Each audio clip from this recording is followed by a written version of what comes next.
Maximize the compensation for your injury claim with Phillips Law Firm. With over 80 years of combined legal experience, they won't allow the insurance companies to dictate what's good enough for you. Whether it's an auto accident or workplace injury, contact Phillips Law Firm today. If they don't win, you don't pay. Do relationships have to be easy to be right? Of course not. The best relationships with friends, family, or partners happen when both people put in the time and commitment to make them great. Therapy can help. BetterHelp offers convenient, affordable online therapy. Start the process in minutes and switch therapists anytime. Give your relationship some love with BetterHelp. Visit BetterHelp.com/positive today to get 10% off your first month. That's BetterHelp, HELP.com/positive. What's up? It's your boy, The Ted Smith from The Men's Room. And did you know I have a podcast? Well, I do. The Podcast. New episodes uploaded every Wednesday on the Odyssey app. Unfortunately, what you're about to hear is real. The members of this radio program are simply not that bright, or what some people would call educated. They are merely stupid. They're not trying to offend anyone on purpose. And all have played doctors on TV. You have been warned and are cordially invited to join the party. This is the Men's Room. Forget it, man, and get with the countdown. Get with the countdown. Shake this square world and blast off for Kicksville. The trippers, the grasshoppers, the hip ones, all gathered in secrecy and flying high as a kite. This is the Men's Room with Miles and Thrill. You know what they say, shake your radio more than 3 times, and you're playing with it. You're listening to the Men's Room.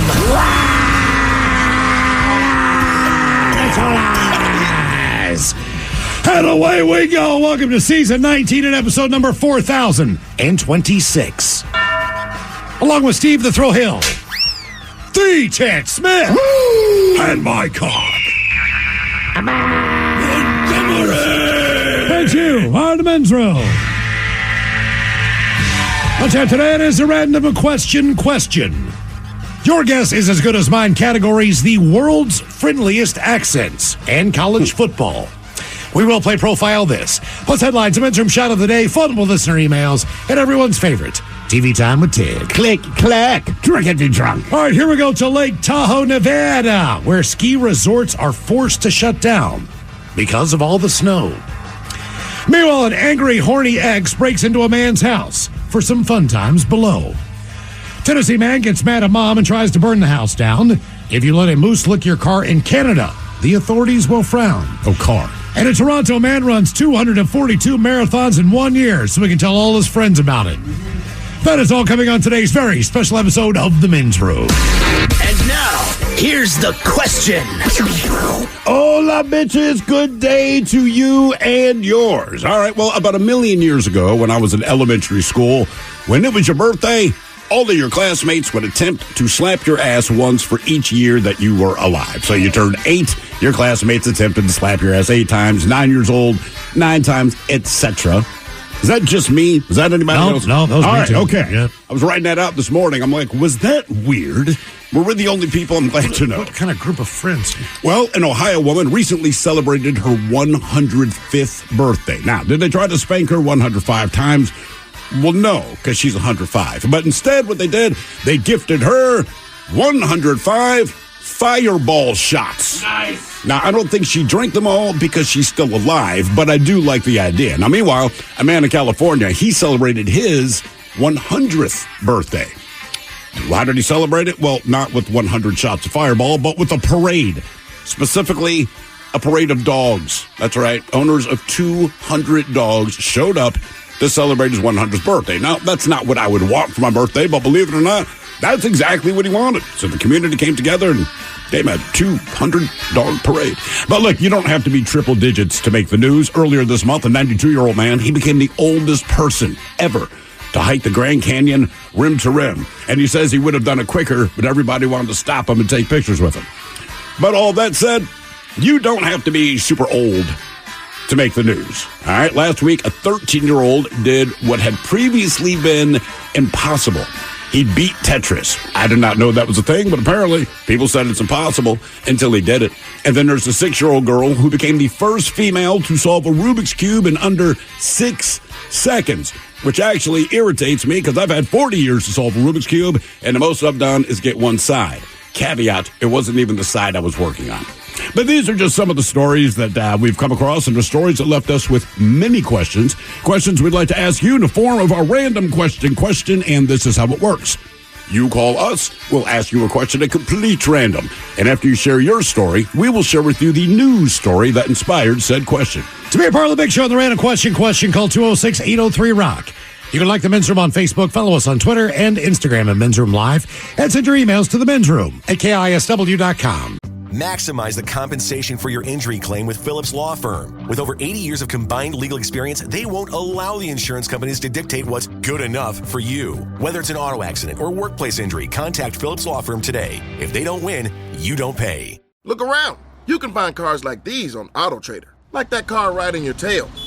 Or if you're tailgating right now, all those cars doubling as kitchens and living rooms are on AutoTrader too. Are you working out and listening to this ad at the same time? Well, multitasking pro, cars like the ones in the gym parking lot are for sale on AutoTrader. New cars, used cars, electric cars, maybe even flying cars. Okay, no flying cars, but as soon as they get invented, they'll be on AutoTrader. Just you wait. AutoTrader. Do relationships have to be easy to be right? Of course not. The best relationships with friends, family, or partners happen when both people put in the time and commitment to make them great. Therapy can help. BetterHelp offers convenient, affordable online therapy. Start the process in minutes and switch therapists anytime. Give your relationship some love with BetterHelp. Visit BetterHelp.com/positive today to get 10% off your first month. That's BetterHelp, HELP.com/positive. These days, having versatile clothing you can wear anywhere is a must. That's why American Giant makes all sorts of versatile any-weather staples, hoodies, jackets, and more. Whether you're buying a gift or stocking your closet, you'll find just what you need. And it's all made right here in the USA. Find your new wardrobe staples at American-Giant.com. And get 20% off your order when you use code ANYSTYLE24 at checkout. That's 20% off at American-Giant.com. Promo code ANYSTYLE24. The debauchery rolls on. You're listening to The Men's Room with Miles and Thrill. 99.9 KISW.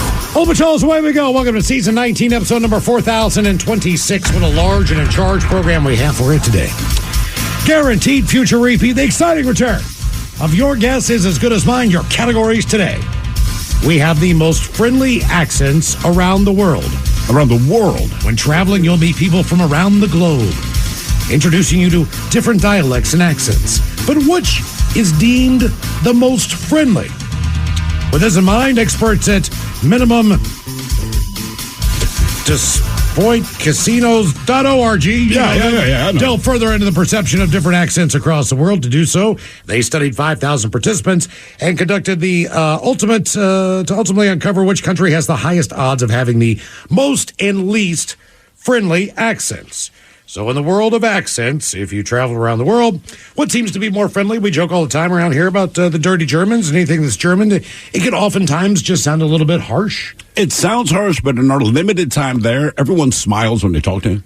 Correct. Right? They look friendly. They seem warm. They're doing the right thing. But, man, at the same time, it sounds like they're yelling at you. You just take the United States of America and think of all the different accents. And some just seem to be easier on the ears than other. We've talked about the Brooklyn accent, the Boston accent, compared to the Southern accent. Right. Or whatever that accent is. You definitely get an idea. Canadians have a very friendly accent. And a disposition. So we've got the most friendly accents around the world. That is category number 1. In honor of tonight's big game, category number 2, we have the college football teams with the most national championships. If Ted were here, he would already do it. The first college football national championship was in 1869. Oh, I remember it well. That season was 8 days long and consisted of 2 games. You had Princeton at Rutgers. Rutgers won that one. And then you had Rutgers at Princeton, which Princeton won. But we have the 10 teams with the most college football national championships. Keep in mind, when it starts in 1869, a lot of the powerhouse schools that we know today, weren't the ones that were winning championships back then. Oh, Or yeah. am I even sure that they had a football program back then? I'm not exactly sure of the timeline, but so, for example, there's one school from the Big 12 on the list. All right. There's 3 Ivy League schools. Wow. On the list. There's 3 from the Big 10. Only 1 from the SEC, which we know to be a powerhouse. But only 1 has the most national championships. 1 from the Pac-12 and 1 independent team are all included. I can guess the Pac-12. That's about it. Yeah. So, And I believe that's back when they were the Pac-10. in honor of tonight's big game there, we'll do a little college football. Coming up with your guess is as good as mine. What else do we have for you today? As we do every Monday through Friday, you get more Men's Room exclusively on the Odyssey app with the Men's Room Happy Hour. Joining us coming up for episode number 519, where we get into all things college football, is what I'm understanding, or maybe a fire drill. That's the way to put it, yeah. I'm not exactly sure what's going to happen tonight on the. Might be distracted during the Men's Room Happy Hour. But if you don't have the Odyssey app, download it now. It's absolutely free. All of your podcasts are on there. Ted's podcast, from the Megacast to the podcast. We have the Greatest Story Never Told podcast on there, as well as some cool channels. Men's Room Happy Hour channel is where you'll pick up our Men's Room Happy Hour live at 6. Other than that, 24 hours a day, that's a nonstop Men's Room channel. Lucky you. Playing previous shows. The Daily Podcast. If you happen to miss anything while you were away over the break, that's all there for you in one location on Odyssey. Just search for the Men's Room. Listen to KISW anywhere here in the United States of America. When you travel, a lot of people move, and they say, man, I miss your station. I miss your guys' shows. It's easy, man. It's all on the Odyssey app, no matter where you are. When I was on vacation, I happened to tune in KISW. I turned in our Men's Room radio channel, which got me into a little bit of problem on vacation. Did I only tell that story on the happy hour? Yeah. Okay. So here's what goes down, all right? So on the Men's Room radio channel, which is a great channel, by the way, we put in some new tunes. They haven't gotten there yet, but initially we were told to put in 50 songs apiece. Now, we all enjoy different styles of music on, individually. Yeah. So the idea being we'd all put in 50 songs apiece. Not a big deal. They can just run whenever they run. It's a nice mix of music. There's some country on there. There's rap on there. There's rock on there. There's all kinds of cool different genres of music. So, sure. It's not just one format, right? Okay. So I'm playing golf, shocker, and on the cart, there is a button where you can not only look at the golf course and the holes and everything, order food, you can listen to music. Huh. Guess what the golf carts had where I played in California? They had the Odyssey app. So I'm like, the Odyssey app's on there. This is awesome. I can listen to this. I love the channel. It's got a great different variety of music. I'll just put that on the cart, right? We're playing with an older couple, probably in their mid-70s or so. I've got the music on in the cart. We pull up to a green. The woman, she's having a little bit of problems with her knee, so she doesn't want to. Well, she's in her mid-70s, right? Right. And it was a cart-only course, so she was doing a lot of walking because it's hot. Trust me, I can see why her knee was ailing her. It was a long golf course, right? So she decides that she's going to sit a couple of holes out. But I still have the Men's Room radio channel on playing.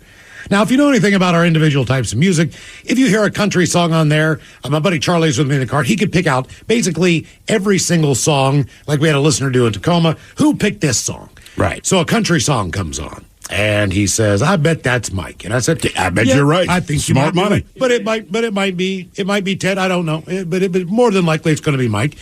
I made a lot of my list yacht songs, yacht rock. Mm-hmm. So he could tell immediately, like, a Doobie Brothers tune would come on or just something that was ridiculous. Disco. He was guessing between me and Steve on that. Anything with slap funk in it. He knew immediately that it was Steve. And any rap stuff, of course, he leaned to Ted. So at any rate, that's kind of how it goes. You can just kind of tell. So I'm walking back to the cart. This woman is sitting in the cart now with her arms folded. Now, as you know, Ted picks a lot of rap songs on that channel. And the first one is just a banger with nothing but about 30 N-bombs in it. Right. And I'm like, oh, God. And she does not look happy. I don't know if they were religious. I don't know what the deal. Well, she's black. I have a pretty good idea what it was. I'm sure she's blessed then. I don't know a lot of older black women who are not religious. Just my personal experience in life. Maybe they don't go to church every Sunday, but trust me, baby, they are blessed. So she's got her arms crossed and looking at me, and I'm trying to turn the song down, right? And the touch screen is not working as fast as I needed to. I'm like, boom, boom, boom, boom, hitting that thing like volume. Song ends, thank God, boom. Next song's another Ted banger. The first word out of his mouth is the N-word. And I'm just like, oh, my God in heaven. So I turned that down to reasonable. What is the look that this woman's giving you? What are you listening to? I'm listening to the Men's Room radio station, exclusively on Odyssey and the Odyssey app. Check it out now. It is absolutely free. I was like, and I think it was Ted's even birthday at that point in time, and I'm just cussing up a storm, and I'm like, come on, I want to check her happy birthday. Thanks for the side eye for the rest of the round that we're playing. Good times. Well, speaking of Ted, we're going to talk to Ted. He is down in Houston for the national championship game. Hopefully, we will be able to get in touch with him before he gets too hammered. As most things go, depending on, we're lucky here, fortunate in Seattle as far as just even cell phone reception. If you're going to a game and you're trying to post pictures or whatever you are watching the Seahawks, sometimes depending on your service and whatever you have, it can be difficult to get out of 70,000 people in the cell phone area. We're going to try our best. I don't know what the deal is in Houston. We'll try our best to get a hold of him down there. I know he'll be in a highly populated area. It's a very tech-savvy city as far as that goes. Honest to God, when I visit any family in Houston, and that's my dad's side of the family, and there's a million of them, every single one of them has the earpiece in their ear 100% of the time. Okay. They may or may not be on the phone at that moment, but I mean, it's like being in Star Trek. So you tap their ear, walk away, start having a conversation. And I'm not joking. Like, all of them over the age of 15 constantly have the earpiece in, man, without a doubt. I will say this. I'm curious to know if Ted is even remotely sober.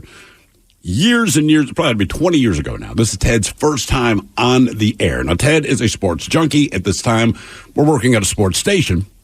He's a massive fan of the University of Maryland. He's very clear about that. Fear the turtle, all the stuff. So the Terps are playing a game against whoever.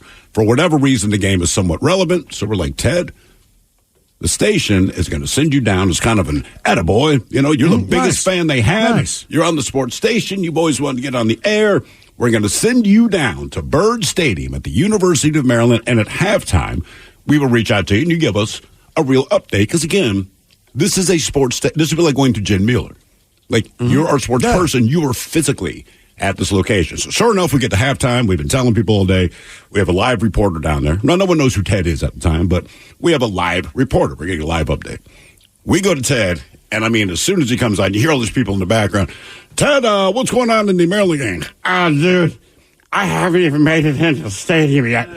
But they fired the cannon like 3 times. So I think we're winning, man. I've done like 2 kicks, then click. We'll see if we can get back to Ted a little bit later. And then an interesting thing happened yesterday, speaking of Jen Mueller, right? So my brother did most of you know the Seahawks-Cardinals game yesterday, right? Kind of cool, whatever. He sends me a text at the end of the game. I don't know if he was a little tipsy or whatever, because the words were a little jumped up. Found them like, what in the hell are you talking about? So after the game yesterday, where the Seahawks played the Cardinals, Jen Mueller made it a point to approach my brother to say, hey, I listened to your brother up in Seattle. So he texted me like, cool chick named Jen said she knows you. I'm like, oh, yeah, man. That is cool. Real nice. Yeah, he thought it was pretty cool. I thought it was cool. So thank you, Jen. So we're going to try to get a hold of Ted. What do we determine, 350, Mike, when you... Okay. And Does he know the time difference? And he has figured out... Would you like to tell the story from earlier? Okay. So I did call up Ted, or rather he called me up because I shot up a text like, hey, you want to call into the show around 350, do the man on the street, like do your thing, right? And suddenly I got a phone call from Ted, which is like, okay, something's gone awry here. This doesn't sound like it's going to happen. And he says, so just making sure that's 350 your time. Is that correct? I said, yeah. He says, that's going to be in a bit of a problem, man, because that's like 550 around here, and like that's going to be the first quarter of the game. Like game kicks off at 4:30 local time. I said, Ted, correct me if I'm wrong, but I'm pretty sure it's around 4:30, or rather, it's 4:30 our time, be 6:30 your time. Yeah, Mike, that's my bad. Sorry. All right, I'm going to give you a call. I've set an alarm. We're going to go. Maybe 10. Maybe 10. We will see how this goes. But hopefully we'll get a report down there for the national championship game tonight, which is kind of a big deal. So there you go. It is our random question, 206-803 round. Random. Hello, Danny. Welcome to the men's room. Hola. Danny, welcome to the program. Random question. Okay, since we're talking about it, when did you spend a lot of money on something that you didn't need but really wanted? Oh, man. I mean, I'm a car guy. I've owned, probably over 100 cars, so I've You've owned over 100 cars? Well, yeah. I used to be a Volkswagen and Audi dealer mechanic, so anytime anybody did not want to fix their car, I would just buy it and fix it and then drive it around for a while and then get rid of it. Nice. What's the most cars you've owned at one time? Oh, running? Probably running. Like 5. Okay. Golly. What was the coolest thing that you got? Maybe it was just an older model of something. Like, did you get a little Rabbit convertible or something weird? I thought you said cool. Well, those were cool back in the day. I mean, when you go back and the Volkswagen thing was cool back in the day. Sort of. Yeah, kind of. Kind of. I mean, did you ever get anything old like that? I mean, well, yeah, I had a 72 bus with like a built motor that used to get sideways, and then I got one of my favorites was a 2003 Audi S4 Avant, which is the wagon with the twin turbo V6 in it and a 6-speed. Those things mob. They're awesome. They make a ton of power, and they're easy to make more power on. So, what do you own now? Well, I still have my '66 Beetle that I've had since high school, but that's cool. I kind of have to fix someday. I drive a 2019 Volkswagen Golf Sport Wagon All-Track, lifted. You probably have seen them. You just don't know. They're the golf wagons with like the silver trim on the back, and they're like lifted and all-wheel drive and stuff, kind of. Okay. So you're kind of a Volkswagen apologist, clearly. Or is it just because you know how to work on them? Nah, man, I got a tattoo and everything. No. I'm all in. How close is that to working on, like you run a Audi? How close is that to working on a Porsche or any of that? Not. I mean, it's not. I mean, the Porsches are, well, actually, I mean, like the Porsche Macan is the exact same thing as the Volkswagen Tiguan and the Audi Q5, I believe it is. But, yeah, I mean, Volkswagen, all their stuff is now very modular, so, like, really they're all the same with interchangeable pieces. And so, like, the engines and the suspensions and stuff, they overlap. There's a lot of overlap. They're basically the same, but the Porsches are, like the 911 is completely different because it's, rear engine and stuff like that. But what's the most you've spent on a vehicle? I mean, probably this got to be this one because, I mean, this one I bought new and it was $30,000 or whatever. Right. Most of the stuff was used or old, Okay. That's not bad, man. Yeah. Reason we asked, what did you spend a lot of money on something that you didn't need but really wanted? As you know, the Wolverines and the Huskies face off tonight in the College Football National Championship, but fans who want to watch the matchup in person, they are paying a pretty penny to attend tonight. Citing SeatGeek numbers, Axios reports you'll need at least $1,300 to even get in the door to the game of the stadium tonight. That's less than I thought it would be. The average price of a ticket is now running at $2,845, over $1,000 more than the average price of last year's game between TCU and Georgia, which was in Los Angeles.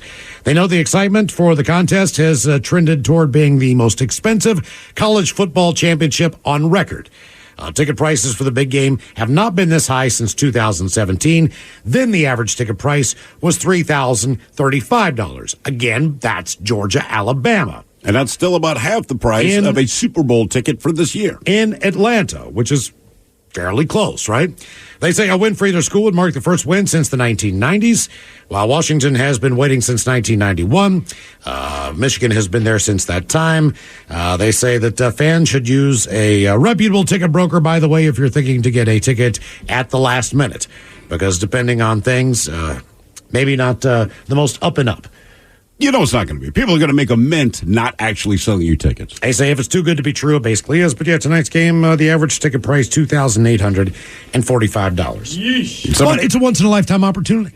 And if you're a fan and you want to go, look, man, and you have that extra coin or you can put it on a credit card or whatever, this doesn't happen very often in people's lifetimes.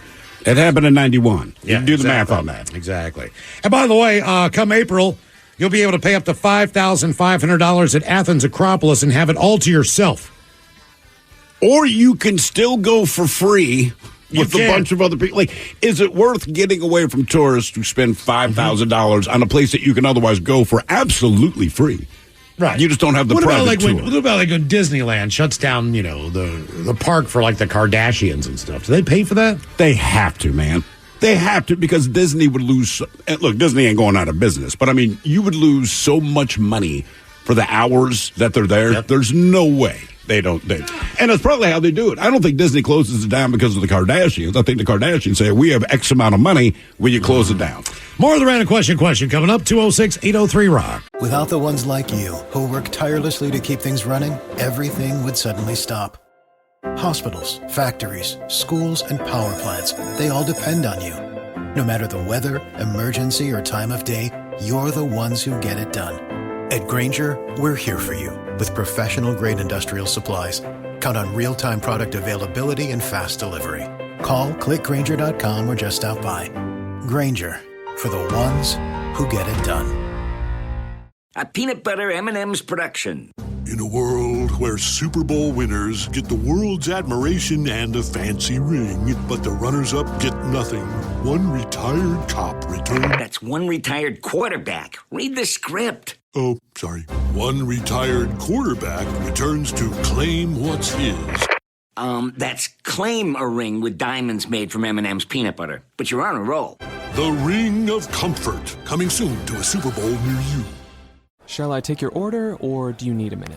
Yes, I'll be ready. Just buying a car on Carvana. What? It's super convenient. I already got pre-qualified in 2 minutes. All I had to do was answer a few questions. What? That's handy. Yeah, now I'm customizing my down and monthly payments. What? That's an exquisite deal. And just like that, Carvana's delivering my car in a couple days. What? Oh, yeah. Sorry, I'll have the burrito. Visit Carvana.com to finance your next car. Financing subject to credit approval. Delivery fees may apply. Every year, one thing is always predictable. Postage costs go up. Stamps.com gives you crazy discounts of up to 89% off USPS and UPS services, so your business will barely notice the change. Stamps.com has been indispensable for over 1 million businesses just like yours. It's like your own personal post office. No lines, no traffic, no waiting. Sign up with promo code PROGRAM for a 4-week trial plus free postage and a free digital scale. No long-term commitments or contracts. That's Stamps.com, code PROGRAM. 99.9 KISW. The shenanigans continue.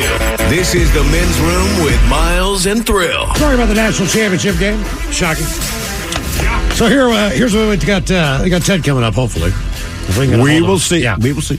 So tonight for Ted, a domestic bottle of beer is going to be about $13 at the concession stand. Domestic bottle of beer, Bud Light, $13. And that's the thing. Ted is a domestic macro brew champion. Premium bottle is $15. All right. A domestic draft beer, $16.55. Good Lord. Now a bag of Rolls Gold pretzels. So you're into pretzels. Oh, no. It's like snack packs out there. Yeah. How much a little bag of pretzels going to cost? Is that going to be like $7? $6. Oh, Jesus, man. And if you want a bottle of water, how much is it? Oh, no. $8. $5.25. $7.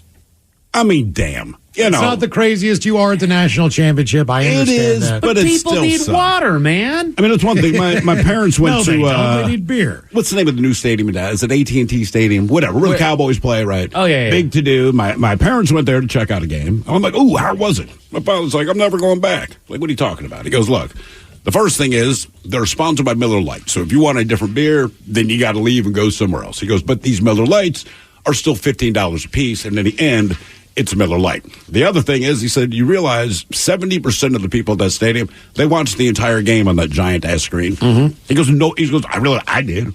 I had better angles. And when I looked around, he goes, everyone's neck is arched watching a big-ass TV. He's like, I could drink cheaper beer and sit at home if I'm going to watch a game on TV. Yep. That's a shame. It is a shame. But I guess that's the place to be, right? Random. Hello, Cheyenne. Welcome to the Men's Room. Hola, gentlemen. Hola. Cheyenne, welcome to the program. Random question. Oh, wait. First, let us extend our condolences. We know that you had a ticket to go to the Jacksonville playoff game. Should have come to that. And it did not come to that, Cheyenne. Yes, it's a sad day, Thrill, I must say. Not as sad as the number of Michael Bolton fans who had to turn their ticket back in after he canceled the rest of his tour. That's true. So if you're a Michael Bolton and Jags fan, this is a horrible weekend. Cheyenne, let's go with this random question. What was your biggest cooking mishap? What was the biggest cooking mishap you've had? Whether it was just a bad thing that happened in the kitchen, you ruining food, whatever the deal was. When did you screw up in the kitchen? Probably, I would say, when I got stoned and when I was in college and put a pizza in the microwave and microwaved it way too long and ended up filling my kitchen with smoke. How long did you put the pizza in for? I thought it was like, 4 minutes, but because I was stoned and fell asleep, it ended up being 40 minutes. I don't even think I was stoned. I came home one night and probably a little tipsy, but put a pizza in the oven, fell asleep, and it was like a Totino's party pizza, whatever. Woke up to the sound of my smoke alarm. That's how I got off the couch. I've done that. My buddy, about a year ago, was telling me the story. His kid, so My buddy's wife, she works all the time. So finally she had a girls' night out. It's his turn. He's going to watch the two kids. He says, babe, go have fun. No problem. All right. So his daughter, I believe it was, his son was the younger of the two. So, Dad, can I make microwave popcorn? He goes, you sure can. Well, my buddy ends up falling asleep on the sofa, and kids are kids, so the kid put the bag of popcorn in the microwave, set it, and realized the microwave will beep when it's done. The kid put it in for 40 hours. Oh. Now, keep in mind, it did not get to the 40-hour mark, obviously, because my buddy's like, I woke up to the smoke alarm going off. The entire ceiling's covered in smoke. Checks on the kids, they're fine, and you realize that there's this bag of popcorn on fire, spinning in circles in his microwave. And he's like, what'd you do? And he said, so the kid showed him, well, that's what I typed in. He's like, dude, that's 40 hours. Mm-hmm. That's they a long don't time. get a woolly mammoth out of the permafrost for 40 hours in a microwave. Mike started dating this girl back in Baltimore. We gone out a few times, but I think we'd gone out to dinner once, but she decided she was going to cook me dinner. Do I know this girl? Yes, you do. Okay. So I go over to her place, and she's making baked chicken, and she's got some soup and some fresh salad. A pretty nice looking spread. She also had a flat top stove, the type where, the burners are underneath the glass. You can't really, you could see the light underneath them, but, whatever the deal is. So she makes the chicken in the oven in a glass Pyrex pan. The chicken is done, and she puts the Pyrex pan on top of the flat top to let it cool down before we're going to start eating, whatever, fix the rest of the sides, blah, blah, blah. She had forgotten that one of those burners was on. It was on about medium heat to the point where you could not see a red glow, maybe. But she did not pay attention to whatever that was. I'm not sure what the deal is. I'm sitting in the living room. I hear a massive explosion. I mean, an explosion. This pan, when I say exploded, there were shards of the Pyrex pan embedded into the wall, in the drywall. This is an older apartment complex. Right. I don't know what you know about some of the buildings in Baltimore. You would think that the drywall was made out of straight concrete. Was it old plaster or was it drywall? It was old plaster. Yeah. There's a big difference between plaster and drywall as far as sticking even a nail in the damn thing, to hang a picture. It's a different thing. The glass was embedded at least to the point where you almost cut yourself. Trying to pull it out. Trying to pull it out of the wall. It's amazing. If she would have taken one to the jugular, if you'd been in the kitchen, you'd have been effed up, man. Oh my God. You would have definitely been shot with a piece of glass. Needless to say, we ended up going out to dinner that night. Probably a good move. Yeah. The worst I've done recently, I don't mess up too much in the kitchen. Sometimes the recipe just doesn't work out, whatever. But I can't remember what I was making. It may have been like gumbo or something, but I'm very excited to make this for myself. All right, because nobody else wanted it. I'm like, cool. And I'm one of those guys who uses all the herbs and spices and all this. Oh, you One cook. thing I grab, I do cook, right? So you know what you're doing. And you kind of know the proportions. You get used to that over time. And so when you open up a spice, and for some reason, this slipped my mind in the moment. There's the side you can open that's perforated when you want to sprinkle it out. There's the side you can open if you want to pour it out. I'm into sprinkle, right? And keep in mind, I'm feeling real good about myself in this point in the kitchen because the smells are coming together. It should be awesome. And it was cayenne pepper. That was chili powder. And I dumped out of the wrong end. And I mean, just... And everything I had turned that weird brownish orange. And I'm like, maybe I can salvage this. I couldn't. I tried, man. I took one bite. God, I wish I could remember what it was. When I took one bite, I mean, my mouth is on fire. My throat's on fire. Keep in mind, I had one bite of this. The next morning when I pooped, it still smelled like chili powder. Yeah, my wife's like, dude, give it up. You can't save this. But I was determined. What is your cooking mishap? We head to Taco Bell, sort of. Taco Bell, we all know Taco Bell. A guy got an order to take home from Taco Bell. Now, when it comes to refreshing and reheating a meal from the popular restaurant, there's one vital step to ensure your safety. Remove any foil or foil-lined wrappers. I believe we all know that, but one customer who may not have followed that step is now going viral after blowing up his microwave at home. Then he returned to the Taco Bell. He was not happy. Because it's their fault. Quote, "You're done. You are effing done. I'm going to sue your ass off," the man can be heard declaring to an employee. One of the managers in store asked, "Hey, would you like new food?" The man exclaimed, "Yeah, plus, you guys are going to pay for my effing microwave. It blew up." Getting increasingly agitated, he states, "Oh, you're smiling," before slapping an employee across the face, to a chorus of shocked reactions from other customers and workers. Yo, what the hell? What the F? What's going on with you, bro? The employee said. Confused by the sudden escalation, another manager then steps in with a heated argument ensuing in which the customer reportedly told both workers to F off and F you. You hear the employee say, brother over microwaved a fast food sandwich and blow up in his microwave. Now he's here complaining that he wants him to buy him a new one. What a snowflake. He's not kidding, man. I mean, look, we said this is a grown-ass man, and he did not know to take the foil off of whatever. We surmise it's probably a burrito based on the fact that it's wrapped in gotta foil. be, right. Or maybe he wrapped it in foil. Who knows? Either way, everyone I know of a certain age knows, hey, man, if it's metal, don't put it in the microwave. Right. And you don't always know that something's metal. Miles, you said when you were a kid, it was the twisty tie. Twist tie. We used to, my stepfather used to go to, they had the Wonder Bread store. Yeah. So the Wonder Bread store was like a couple-day-old bread, but it was cheaper than hell. And he would go there and he would buy hot dog buns, hamburger buns, and just put those in the freezer. Right. So if we're having a barbecue or whatever, just stick it on the counter, and it was good in an hour or two. That's kind of how we rolled as far as making sandwiches at home. Always frozen. But I, of course, defrosted the entire bag. The twist tie is on there. You're not even thinking about it. These are old school microwaves, which seemingly had more power then, or I don't know what the deal was, but they just seemed to really they got fiery fast. Yeah. So, I mean, you knew that right. Boom, boom, boom, boom, boom, boom, right. boom. Within 10 seconds, man, that thing was, the bag's on fire. It's, it's melting. It doesn't take long. It's not like it sneaks up on you either. It's not. It sparks. Right. It gives you every warning you could possibly I was probably 10, 12 years old. Right. Maybe younger. That's excusable. That microwave didn't explode out of nowhere. He had a symphony going off inside of that thing before it went off. All right. You knew what was happening. Actually, with microwaves, not when they were first introduced, but when we first got a microwave, I remember we had to wait for a VCR and a microwave. Maybe 2 years after these things were introduced, my parents finally got around to it. Mm-hmm. So my mother's not home one day. My father calls me into the kitchen and says, hey, I'm going to put this egg in the microwave. Let's see what happens. Because we didn't know. Mm-hmm. Sure. So we just put a raw egg in there, still in the show. And yeah, it exploded. And we're both, we're dudes. So we're kind of like, that's awesome. The mistake we made was then opening the microwave to pull it out.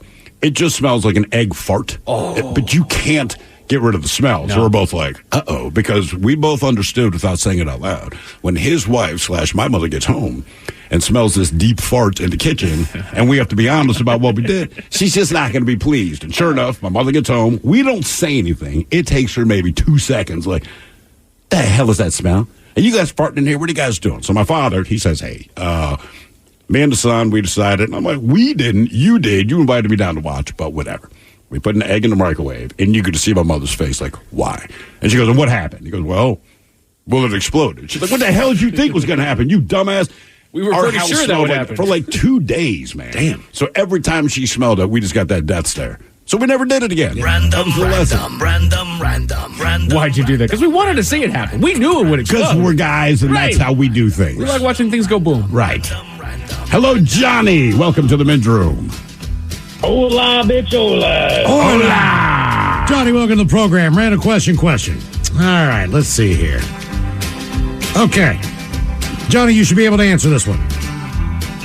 What did you do because you were drunk? Maybe you were productive. Maybe you did something completely idiotic. But what did you do? And the reason was because you were drunk. Oh, boy. Well, it's a laundry list. I tend to, at this point in my life, get drunk and bake. Oh, nice. I like to stay up late, do muffins, breads. You like seriously bake? Damn. Okay. Yeah. Full yeast breads. I'm up at like 3 a.m, doing shots out on the patio, listening to the podcast. So you're actually, you're productive. I am, and I clean up after myself. My wife gets up in the morning and goes, how much did you drink? Because look at what you made. But all the dishes are done. It works out pretty good. Yeah, as long as you clean up after your mess, there's no flour everywhere and everything else, And you have to be somewhat patient when it comes to baking as far as things rising and everything else, I guess. That's why I don't bake. Yeah, exactly. That would be tough to do in the middle of the night for me, just because of the patience level of it. It's tough for me to do sober. In fact, the only way you would convince me that me baking is a good idea is probably because I am drunk. A DiGiorno is as close as I'm going to get. Yeah. Reason we asked, what did you do because you were drunk? A man jumped into a lion enclosure to shake hands with a beast as tourists screamed in horror. A boozed-up man who jumped into a zoo's lion enclosure with the intention of shaking hands with a big cat sang, "Come to me, my darling," as he came face to face with him. This happened in... Don't blame that on the booze. He was singing... This is in India. Darling. Guests at the zoo can be heard screaming in horror as they watch the man dive into a moat around the lion's cage. Then he makes his way through the water to the lions awaiting him on the land. Then the 35-year-old man tried to shake hands with the lions. He said he'd been drinking alcohol. He is heard singing, "Please come to me, my darling." Lions seem fairly uninterested, luckily for him, despite him coming face to face with him and then reaching out his arms. Zookeepers then come to the rescue, throwing down a pole for him to tell him to hold on so he can be pulled up. The lions inside the enclosure, they were unhurt. So was he for some crazy reason. After preliminary... Probably because they're like, this mother effer is crazy. Yeah, after they kind of talked to him, they realized he was hammered. And he just jumped in because he wanted to give a good old handshake and hug to one of the lions. He told us he wanted to see the lions up close, maybe shake hands with one of them. He is lucky that he is still alive. The zookeepers told us that it was the time of the cats for their feeding time. Ooh. And they responded to their voice when being called out. We have booked him, but will again question him, somewhat maybe after he sobers up. Meanwhile, they report a 3-year-old boy who cradled and was carried to safety by a mom gorilla after following him into a zoo enclosure is the closest similar of experience that they've had in a while, but we know the end of that one. No. Look, here's the thing. Mike was very happy about the end of that. But the thing is this. That kid fell into the enclosure. Right. And even if the kid had climbed into the enclosure, you go, he's 3, he watches Disney, he doesn't know. Right. It's a grown-ass man. Now, look, I've been drunk, and I've done a lot of stupid things drunk, but I do believe, even in my drunkest blackout phase, that if you said, hey, do you want to go shake hands with a lion, some part of me would say, no. I mean, Absolutely if you have not. an open-air enclosure for lions, haven't they basically already said, look, if these guys wanted to get out of here, they could get out.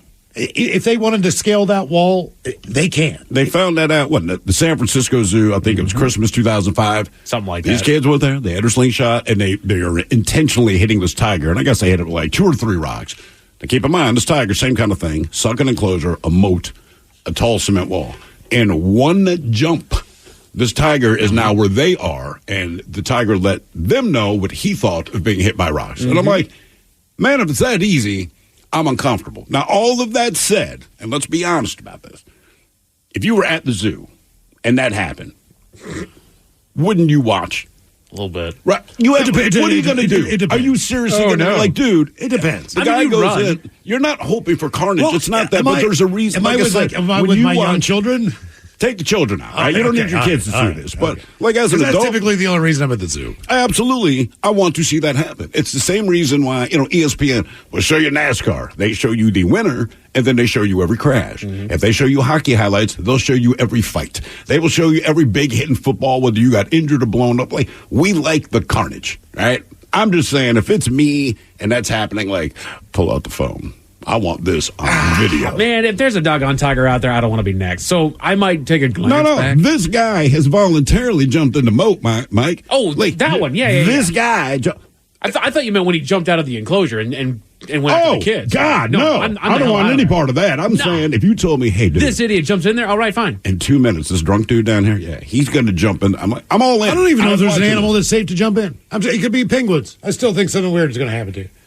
That's a good practice to keep, Miles. I mean, the water's freezing, but whatever it is, just like leave the damn things alone. Right. But if you are going to pick an animal, maybe not a lion. And also, don't blame this on the alcohol. Look, alcohol only gets rid of your fear of doing something that would embarrass you. This is survival instinct. You're just a moron. Right, your survival instinct did not kick in to say, Elephant can stomp you. Giraffe can swing its neck and knock you the hell out. And will. What do you think? All right, you got to pick an animal to jump in the enclosure. You're at the zoo. Panda bear. It's still 100%. A bear, Miles. No, it's just related to a squirrel or a raccoon. I'm rolling down the hill, man. I'm doing all the things that they do. They would have fun with it. Panda bear. What would you pick, Mike? Because I'm with Miles. I'm jumping in the panda bear. I'd probably go with like the tapir. All right. All right. Prairie dogs, maybe. Exactly. I want something docile and just chilling out over there, man. They're docile because you're not in their territory. We don't know how they're going to respond. It would take me a minute, but we would befriend each other. More of the random question on the way. 206-803-ROCK.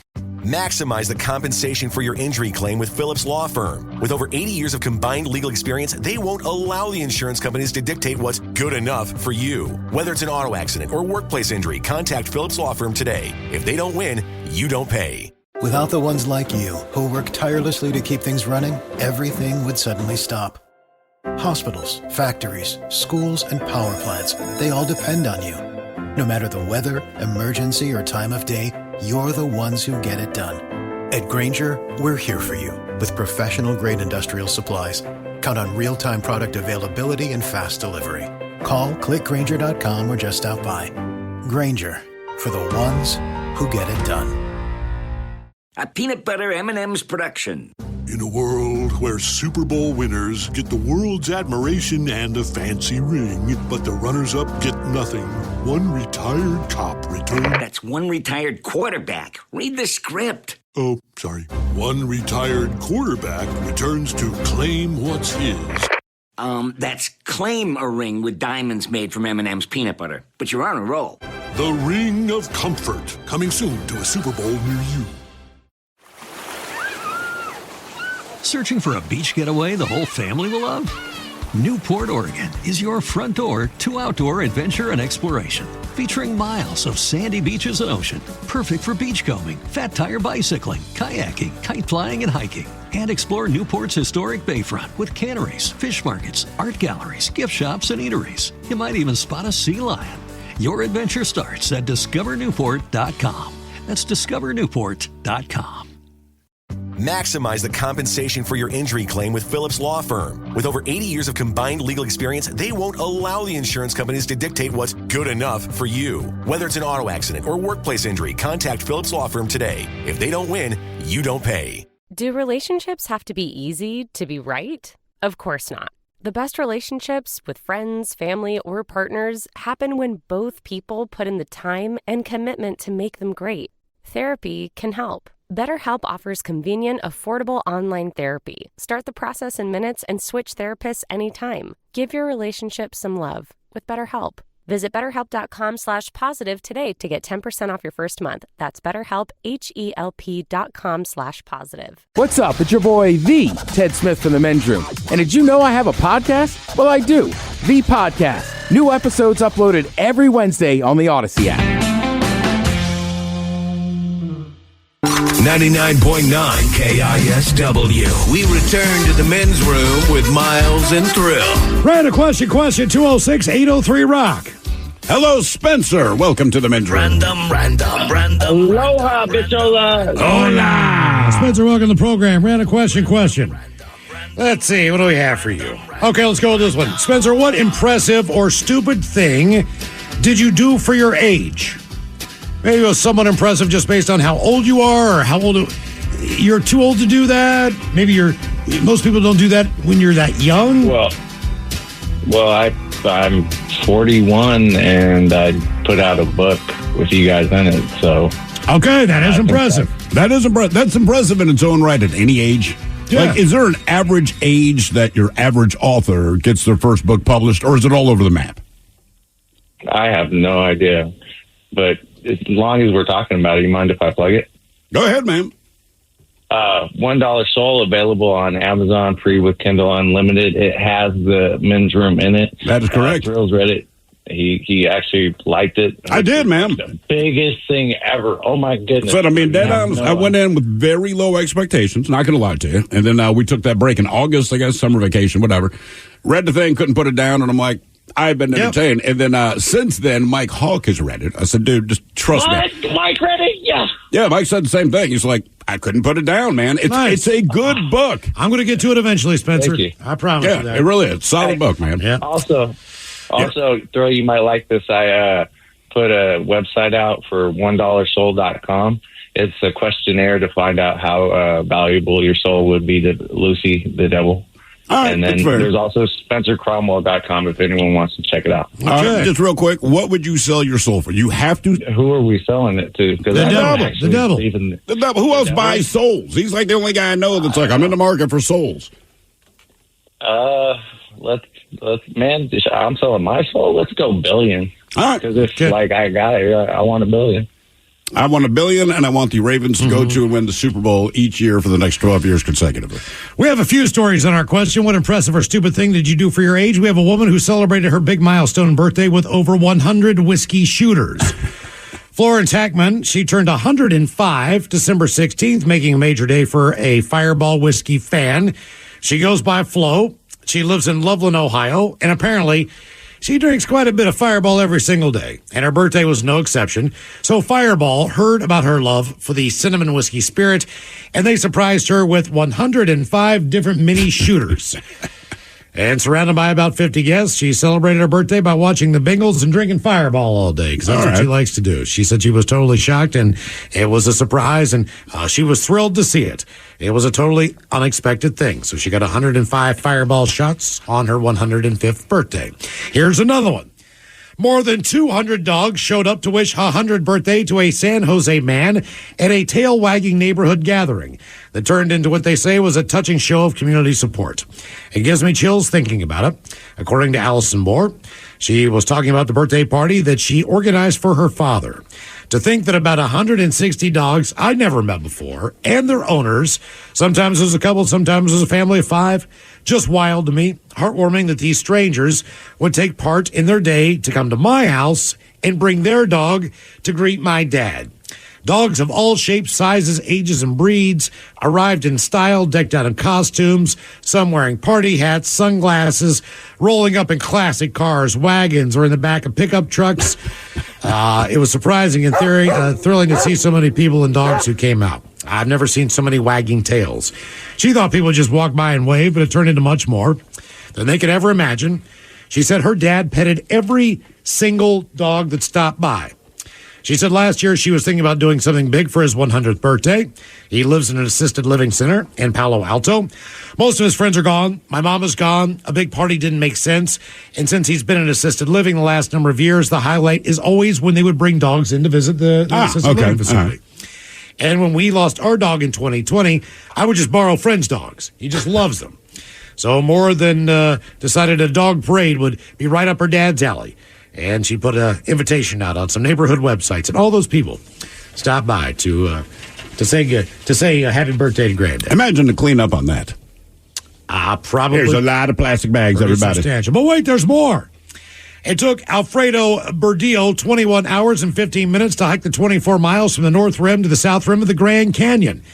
But the 92-year-old Spaniard just confirmed himself as the oldest person to complete the trek, and he said he could have moved a little faster. But there were a lot of people asking me, "Oh, you're Alfredo. May I get a picture with you?" So we lost a lot of time making pictures, but he said that's okay. He's got a Facebook group of more than 70,000 members where he hikes different things. Okay.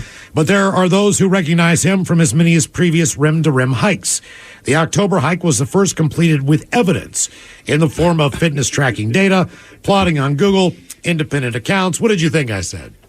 No, we just have a different, we're picturing something different. Oh, gotcha.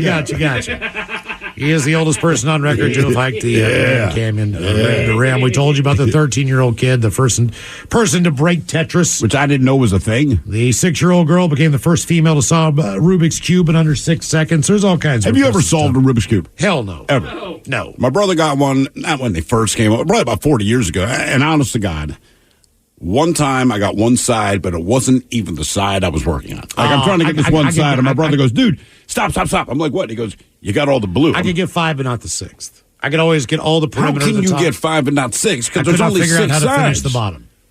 But there's only 6 sides, so if you have the other 5, by necessity, the 6 would have to be done. No, it was all messed up. That's what I'm trying to tell you. It was just like maybe it was in the shape of maybe an you 8. got 4 out of 6. Or 4 out of 5. Yeah, I was close. Yeah, if you got 5, you got all 6. So the top part and the bottom part were not fixed. But I've never. It was always the corners that messed me up. I could get the ones in the middle. I can't even. Man, and my kid's up a Rubik's Cube right now, and I gave it the old college try. I was like watching football, spent about 45 minutes messing around with this thing. Nothing. Mm-hmm. And then we work with Gregor, who's on with the end in the mornings. Yep. And this dude, when you look at his desk, he has your standard Rubik's Cube, which he can solve with one hand while speaking to you, which irritates me. Then he has one that are 4 squares across on each side. So he wanted something, quote, more challenging, which to me, I'm like, all right. And I believe he has one that is 5 across. There was a pyramid that we had that was that similar. was easy. I could do that one. And then there was the links, the kind of chain one where you spin her. I could do that. Not Aruba's. Random, No. random, random, random. Hello, Alex. Welcome to the men's room. Boo. Boo.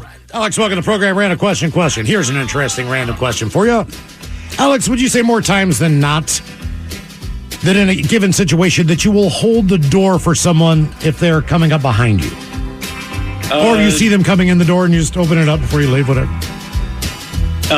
Generally, yes. However, if it's someone that I know to be a moron, I will close it on them. Yeah, I'm right there with you. I'm right there. My thing is this.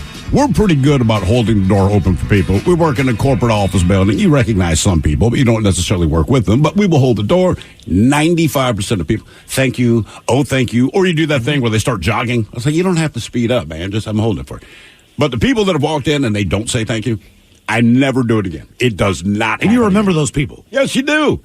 So do I. We're like crows and someone threw a rock at us, like, for whatever reason, like, I will always remember you because I don't like you. It feels like there's some either weird sense of entitlement, or I can't really put my finger on it. I know that's not probably it, but it's just... I think it is. There's something weird about it. Because if you expect people to hold the door open for you, that's entitlement.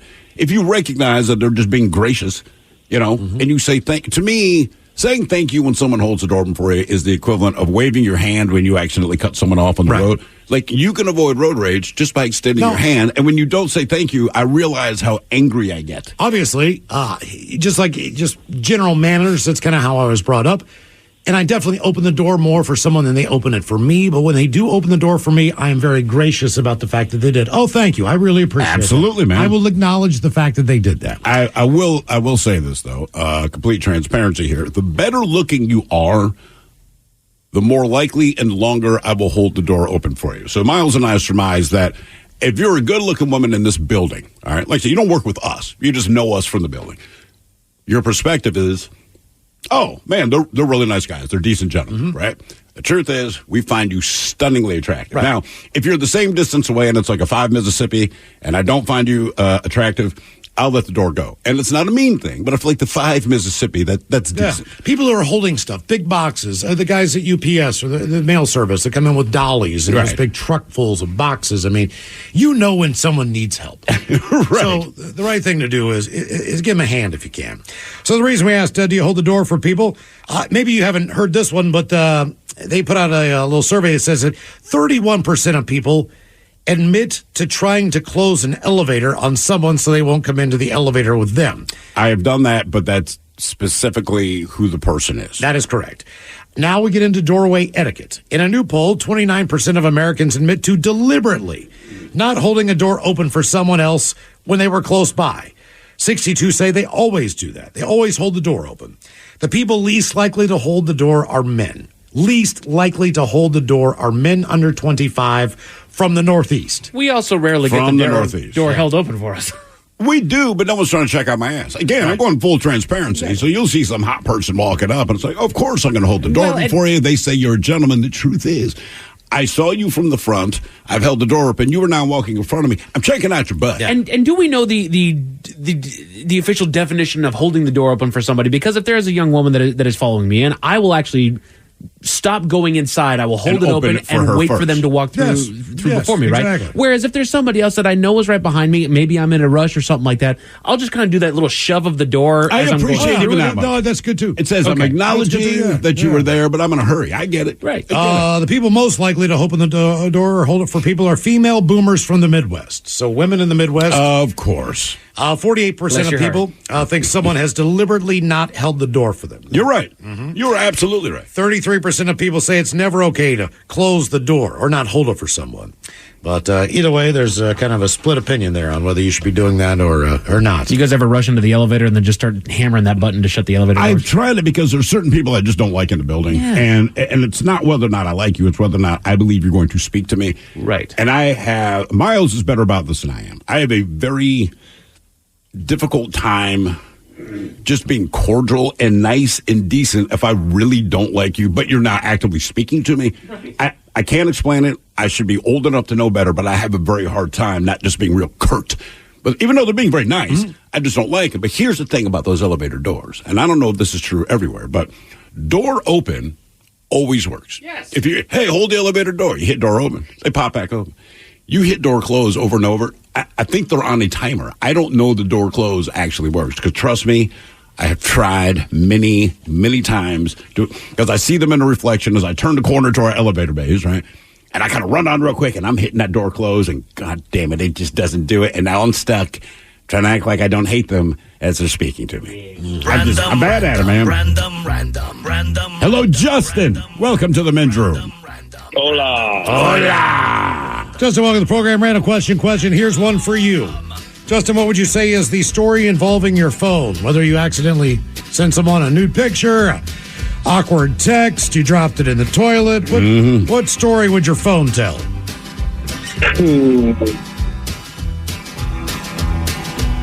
Yeah, I don't. Pass. You've never sent an errant text or just got an errant text from somebody else? I don't think myself, no. I mean, I might have, but nothing that's ever been to the point where I guess I remember it. Have you ever lost a phone? Yeah, I lost a phone last time I was at the Seahawks game. I might have had a little bit too much to drink afterwards. You think you lost it at a bar after the fact? Well, that's or at the stadium? story your phone would tell. I mean, Right. do you know where that thing is? Do you have a clue? No, I was at some bar in Seattle with a buddy. We were playing pool with a couple of Russian guys that didn't like the rules that we played with. Do they have different rules for Russian pool, or did you guys come up with your own rules on the fly? I thought what we were playing was pretty basic. All right. And they kept calling us on everything we did. And we were playing for drinks, and this was told to me from my buddy, but he said I got mad at one last thing they called us on. I grabbed the 8-ball, slammed it in the corner pocket, and I said, game effing over, and walked out, and I left my jacket hanging on the chair or something with my phone in it. Damn Russians. See what they do? All right, so here's my question then. How long did you wait before you just went and got a new phone? I think the next day I bought it. I can't go without it. Okay. Yeah, I don't know. I'd give it like 2 or 3 days. Maybe it shows up. Down in San Diego, the kids are down there. The wife's down there. Hey, what better way to spend the day than do a little kayaking excursion? Yeah, on the water. Right. That was nice. So we go out. We're out there probably for like an hour and a half, whatever the deal is. And we come back into dock, and like anything else, my daughter, because she lived in San Diego, she had an actual laminate that she took with her to the beach. Yeah, to protect the phone, right? That kind of went around her neck, that had a zip kind of tie on it to keep the water out or whatever it is, like you close a sandwich baggie, that type of deal. And so she has one of those around her neck. I do not take my phone with me because I do not need my phone because I am out in a kayak paddling in the ocean. I don't need to call anyone. I don't need to check my emails. To me, if someone else wants to take a picture, that's just fine, but I'd just rather have the experience and the memory. So to me, it's like it's not something that I want to risk. Even like with my wallet, I do not take that out. I have swim trunks on. There's I'm not paying for gas. There's certain things that I just kind of leave in the car or leave in the hotel room that I'm not going to need. Those are the things. So we get back in, and I see my wife, and she jumps up, but she has her phone in one hand, and she has another hand, and so she goes onto the dock to push herself up. Well, her hand was kind of on the edge of the dock.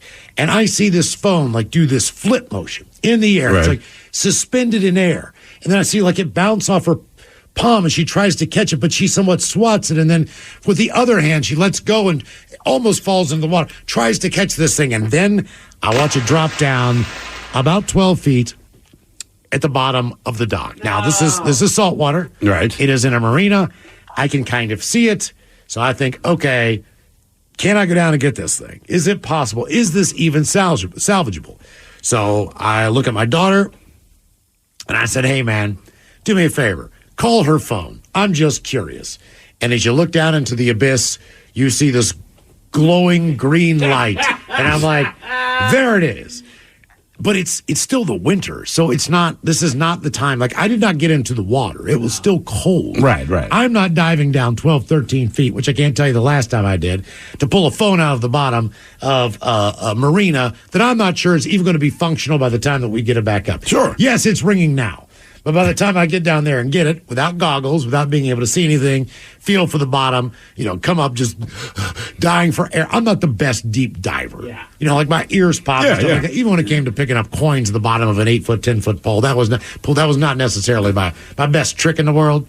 I mean, I could do it, but I'm not salvaging it. I'm like, just buy a new phone. Right. So, but the problem is you've never seen a woman lose her goddamn mind, like being on vacation and not having her phone with her. Why? One, you're on vacation. Worry about it when you get back. It's a lifeline, man. I know it is, but I always say... You want to talk about looking like a fidgety fool. Oh, yeah. Every day, everywhere. You're old enough where you lived without having this in your pocket. What did you do then? I understand that people get excited about it. I don't care. Last time I lost my phone, I went like 3 days, and my wife was like, dude, you have to get a new phone. I said, I don't, and I don't want one, because the only thing that happens when I have one is that people bother me. Yep. And no one's bothering me. And Older just maybe get a new phone. She's like, look, because I had dropped the other one. You name it. This phone had been cutting your thumb on your phone? Yeah, because the screen was nothing but shrapnel and splinters, right? But I still had it locked, so you had to put in your code or whatever. And it always pricked my thumb, and there's just dried blood all over the screen. And I'm like, look, the only person that cares is you. Mm-hmm. I don't care, and I don't want a phone. Oh, my God. We were driving. But the phone that I have right now is a replacement for that one, and it's so old that my kids... They can look at an iPhone, and they know what model it is. So they're like, oh, my God, I had an iPhone. Throw in a number. Yeah. I'm like, bro. Stone Age. I don't know. I do not care. We were driving up 83 in Baltimore, which runs through the middle of the city. We're driving back home from an event, whatever the deal is. And I'm the driver. Steve's in the passenger seat. I don't know what the call was. I don't know what the text was. But the next thing I know. The breakup. That what it was? Yeah, but you wouldn't stop bugging me. Like we've reached whatever. We've reached the conclusion about who gets what, all that kind of thing. And I'm trying to be civil and cordial. But to my point, if people keep bugging me, I'm one of those people. Eliminate the problem, right? So I see the window roll down on the side of my car. I look over at Steve. He takes the phone and just chucks it out the window. I look at my rearview mirror. There's this phone tumbling, bouncing down the interstate. He's like, into problem. That problem solved. There went the phone. I kept saying, look, man, I understand that emotions are high. I do get that. It is a breakup. But we've been very civil as we go through this. It's just time to move on. And for whatever reason, that had to just keep coming back. Yep. Finally, I'm just like, phone's gone. Reason we asked, what is the story involving your phone? The National Transportation Safety Board said in a briefing yesterday that not one but two phones that were sucked out of an Alaskan airline Boeing 737 MAX 9 had been found. Really? Both of them. And they were found in Vancouver, Washington, by one resident named Sean Bates. He said he found one and the phone was still working. In a post on Twitter, he said he found an iPhone by the side of the road that was still perfectly intact after apparently falling 16,000 feet. How does a phone fall 16,000? I've dropped a phone off of a counter before and shattered the entire face of the damn thing. I'm not saying it still didn't work, but there was damage done. This thing had nothing wrong with it. He said the phone was still in airplane mode with a half battery and open to baggage claim from Alaska Airlines Flight 1282, which was forced to return to Portland International Airport on Friday after the door blew out. This is probably one of the bigger stories in the area that happened over the weekend. He said he found the phone actually after the NTSB asked people to start looking out for them in the area and any other objects that might have fallen from the plane. He says that before he opened it and saw the Alaskan Airlines baggage claim, he was a little skeptical that it could be from the plane because, again, the phone was in such good condition. Did he have like one of those old Nokia bricks or something like that, Dan? Right. Did it leave a crater when it landed? iPhone is one of the phones collected from the flight. The agency says another phone likely from the flight was found in a backyard. The door plug, around 4 feet long and 2 feet wide, it was found in someone's backyard. Does anything land in anyone's front yard? No. Found by a teacher named Bob, who lives in the Portland area. The NTSB sent him a message that said, "Thank you, Bob, for finding the door." Thank you, Bob. Thank you, Bob. Cool. Yeah, you got it, man. More of the Random Question coming up, 206-803-ROCK. Imagine the relief of securing fair compensation for an accident you were in, where the insurance companies aren't dictating what's good enough and your injuries and suffering are truly acknowledged. Whether it's an auto accident, a workplace injury, or slip and fall, Phillips Law Firm has dedicated over 2 decades to ensuring their clients receive the rightful compensation and attention they deserve. Call 1-800-JUSTICE today or visit justiceforyou.com. They don't win, you don't pay. Phillips Law Firm, justice for you. Look around. You can find cars like these on AutoTrader, like that car riding your tail. Or if you're tailgating right now, all those cars doubling as kitchens and living rooms are on AutoTrader too. Are you working out and listening to this ad at the same time? Well, multitasking pro, cars like the ones in the gym parking lot are for sale on AutoTrader. New cars, used cars, electric cars, maybe even flying cars. Okay, no flying cars, but as soon as they get invented, they'll be on AutoTrader. Just you wait. AutoTrader. Do relationships have to be easy to be right? Of course not. The best relationships with friends, family, or partners happen when both people put in the time and commitment to make them great. Therapy can help. BetterHelp offers convenient, affordable online therapy. Start the process in minutes and switch therapists anytime. Give your relationship some love with BetterHelp. Visit BetterHelp.com/positive today to get 10% off your first month. That's BetterHelp, HELP.com/positive. Need to stock up on any weather wardrobe staples? Check out American Giant for hoodies, jackets, sweats, and more pieces you can wear anywhere. All made right here in the USA. Go to American-Giant.com and use code ANYSTYLE24 for 20% off your order. 99.9 KISW. The Men's Room returns with Miles and Thrill. Coming up, your guess as good as mine. Our categories today: the world's friendliest accents in college football and the most national championships. The top 10 teams that have won more national championships than any other. Speaking of, we beam our satellites to Houston, Texas. And our own the Ted Smith. Ted, how are you, man? A little drunk, but we're getting there. Okay, all right. What time did you start the festivities this morning? We waited till about 1:30. But, boys, I'm watching thousands of Husky fans walking up the ramps yelling, "Go Huskies!" Yeah. What do you think the percentage is, Michigan versus Husky fans, that you've seen so far? Because the Sugar Bowl, obviously, Austin's a little bit closer to New Orleans than than Seattle is. Or they seem to dominate that stadium. My view is a little skewed because I was at the Husky fan hotel. Detlef Shrimp was there. I saw Lawyer Malloy. By the way, we talked about L Screens, Miles. Oh, nice. Sweet. Yeah. Well, he's one of the best that ever played at UW. Yeah. Also, tornado warning, and I'm looking at the Astrodome. But I would say it's probably 60 or 70% Michigan. Yeah, that sounds about right. That's about right. And you did say there's a tornado. The game is it is inside, but they're calling for severe weather throughout the entire Houston area this evening. I don't know. Yeah, I'm sure you're aware of all that. Oh yeah, I'm watching a lightning storm.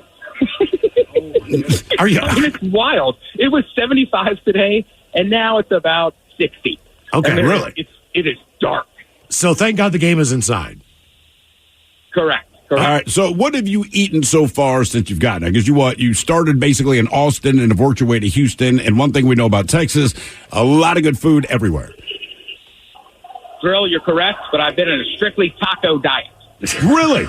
No barbecue, man? You're just doing taco?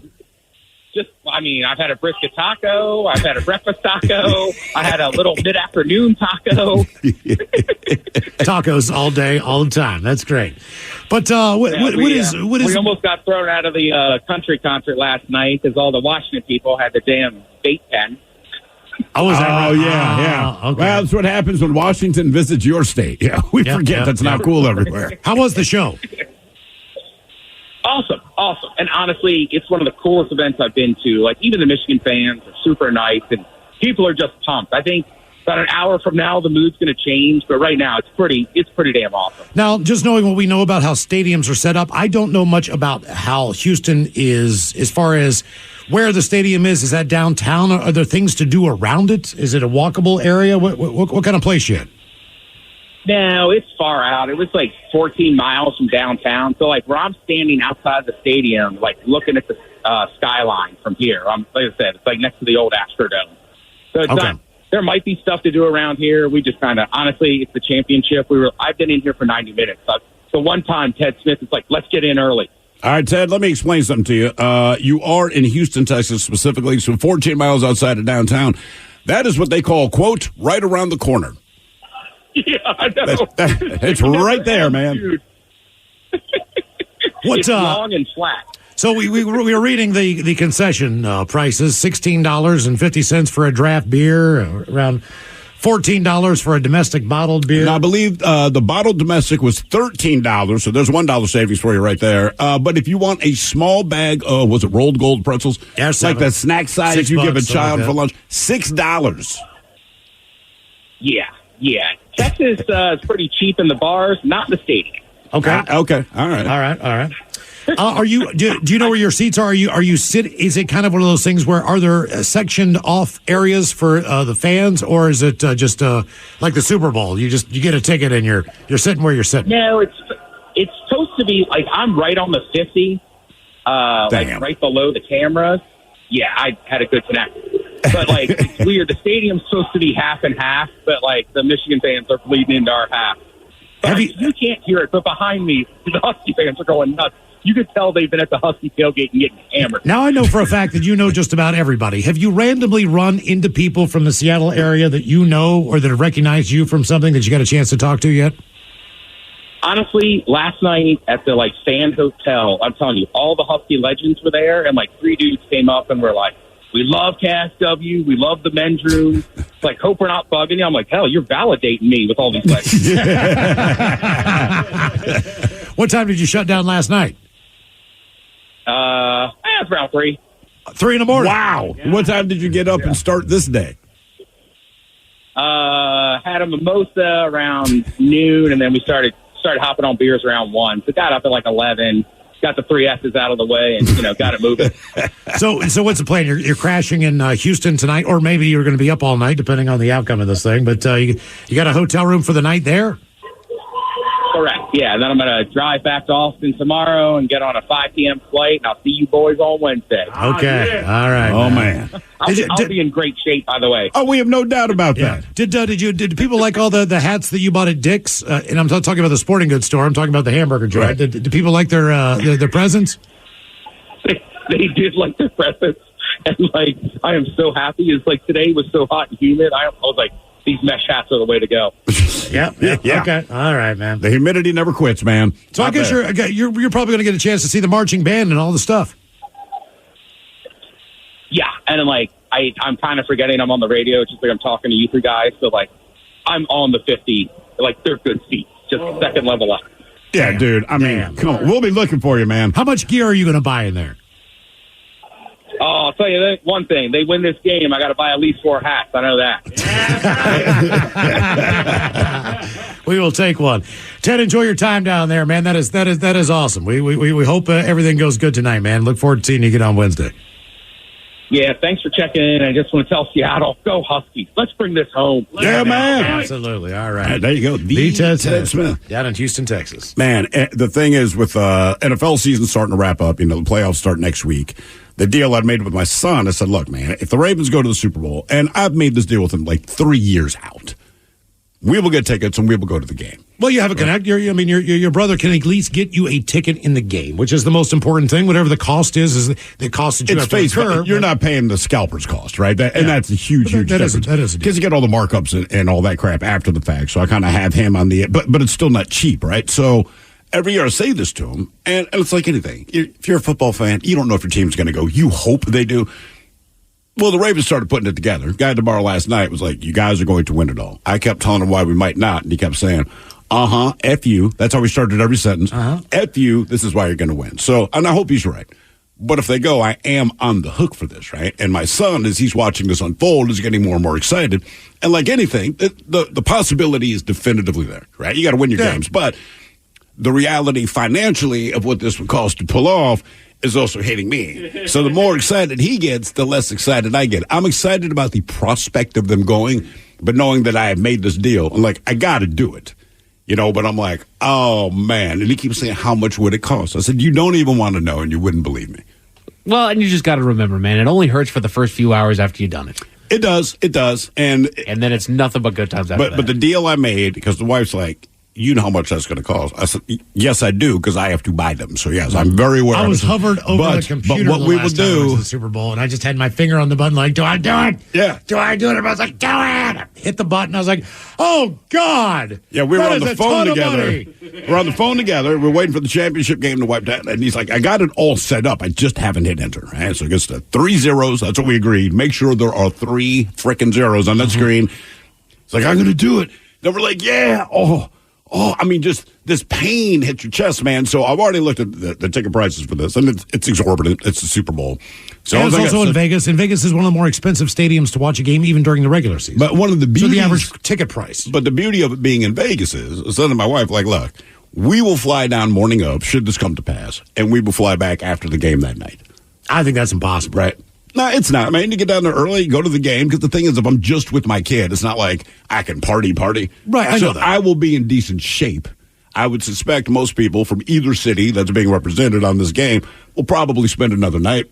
So I get the feeling that night flying out of Vegas will be one of its less crowded.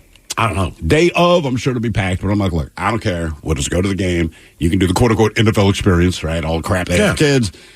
We go to the game, win or lose, and then we fly home that night. And he goes, do I have to go to school Monday? I said, absolutely not. If we go to the Super Bowl, you're taking that Monday off, dude. That's almost the better deal out of it. You know, at his age, obviously the Super Bowl is awesome, but getting out of school on Monday, too. Well, it's a double whammy. It's awesome at any age if it's your team, but yeah. Well, the thing is, we take off Super Bowl Mondays. It's what we do, and to us, it just makes sense because I don't know about you, but when you go to a Super Bowl party, you're not in real good shape. Like, let's call Ted back at 6 o'clock, see how he's doing, right? You'd be like, there's no way this dude should come into work tomorrow. That's where we are. And in fact, when the Seahawks won their damn Super Bowl, we had taken that Monday off. And we did it in advance. Castle knew. Seahawks go. They beat the living tar out of the face, the Broncos. And I am hammered, man. I am at a party, and I get this call from Castle, right? Castle goes, hey, man, I know you guys took tomorrow off. I was like, good thing that we're dead. I need you to come in tomorrow. Like, what? He goes, the Seahawks won. You're the voice of Seattle. People want to hear what, I remember he said, people will want to hear what you have to say. And I'm thinking, no, they don't. They're happy to celebrate the fact that their team won. Right. They don't care what we have to say about it. There'll still be a buzz on Tuesday. No. And then we all came in that Monday. And, man, honest to God, that was one of the toughest shows I've been through. Not because the audience was not enthusiastic. There was a lot of positivity and enthusiasm around us. But, man, when you don't think you have to go to work and you have specifically taken that day off so that you can get S-House, you get S-House. What did he think was going to happen? Like, why didn't he deny that? Because he knew that the Seahawks were going. Right. So why did he even approve it? And I remember I was a listener at that time. I was still working at the detail shop, and I also had to be at work on that Monday. Right. And the morning show was off, and it's like, okay, yep, that makes sense. Everybody's taking this day off because the Seahawks just won the Super Bowl last night. And the morning show was the rah-rah of the Seahawks. Hypothetically speaking, if UW wins tonight, does Seattle do a parade like they did for the Sounders, like they did for the Seahawks? To. I mean, the city of Seattle. I don't want a damn thing up at no offense, but UW. I don't want to go up there and hang around UW and watch a parade. But if they bring it downtown, you're darn right. I think it comes downtown, man. I would go, man. I mean, University District. That's not really like a parade place. Like, don't do it there. Right. Like, do it downtown. No, bring it right down there. We'll do like Seafair. But I've never been in a town before that had a national championship.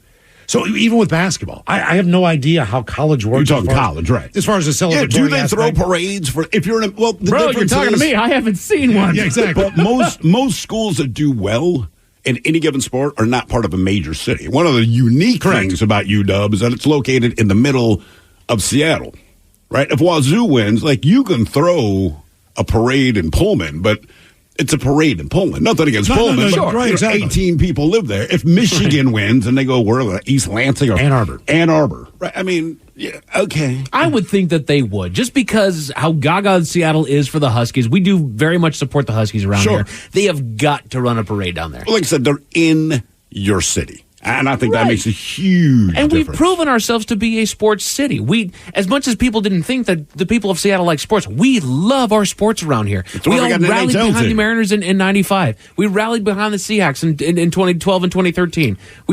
We're rallying behind the Dogs right now. They want the parade. I don't care if it's traditional or not. This is the first one that we've had since 91. 91. No. This is 30-some-odd years since our last national title. Yes, throw the doggone parade. Also, this is a taste of what's coming up for next year. I mean, basically, by whatever the Big Ten's going to be called, or however they do that. When they had all these teams. The Big 24. These are going to be the teams that you're playing week in and week out.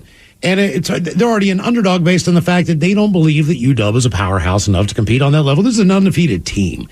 That's one cool thing about watching this. Very rarely, even if you are in the championship, you win the championship, to run the table from the beginning of the year, beginning to end, and go through the process of playing in the and playing Oregon twice, where you're the underdog twice, and you beat them twice. Yeah, right. So that's the thing, man. There's some legit competition in this conference. No, keep underestimating them, guys. Just keep it going. Just keep making them the underdogs. They will prove you wrong every time. Okay, we lose all our callers. Yeah, we did. They figured Ted was going to take us to the break. All right.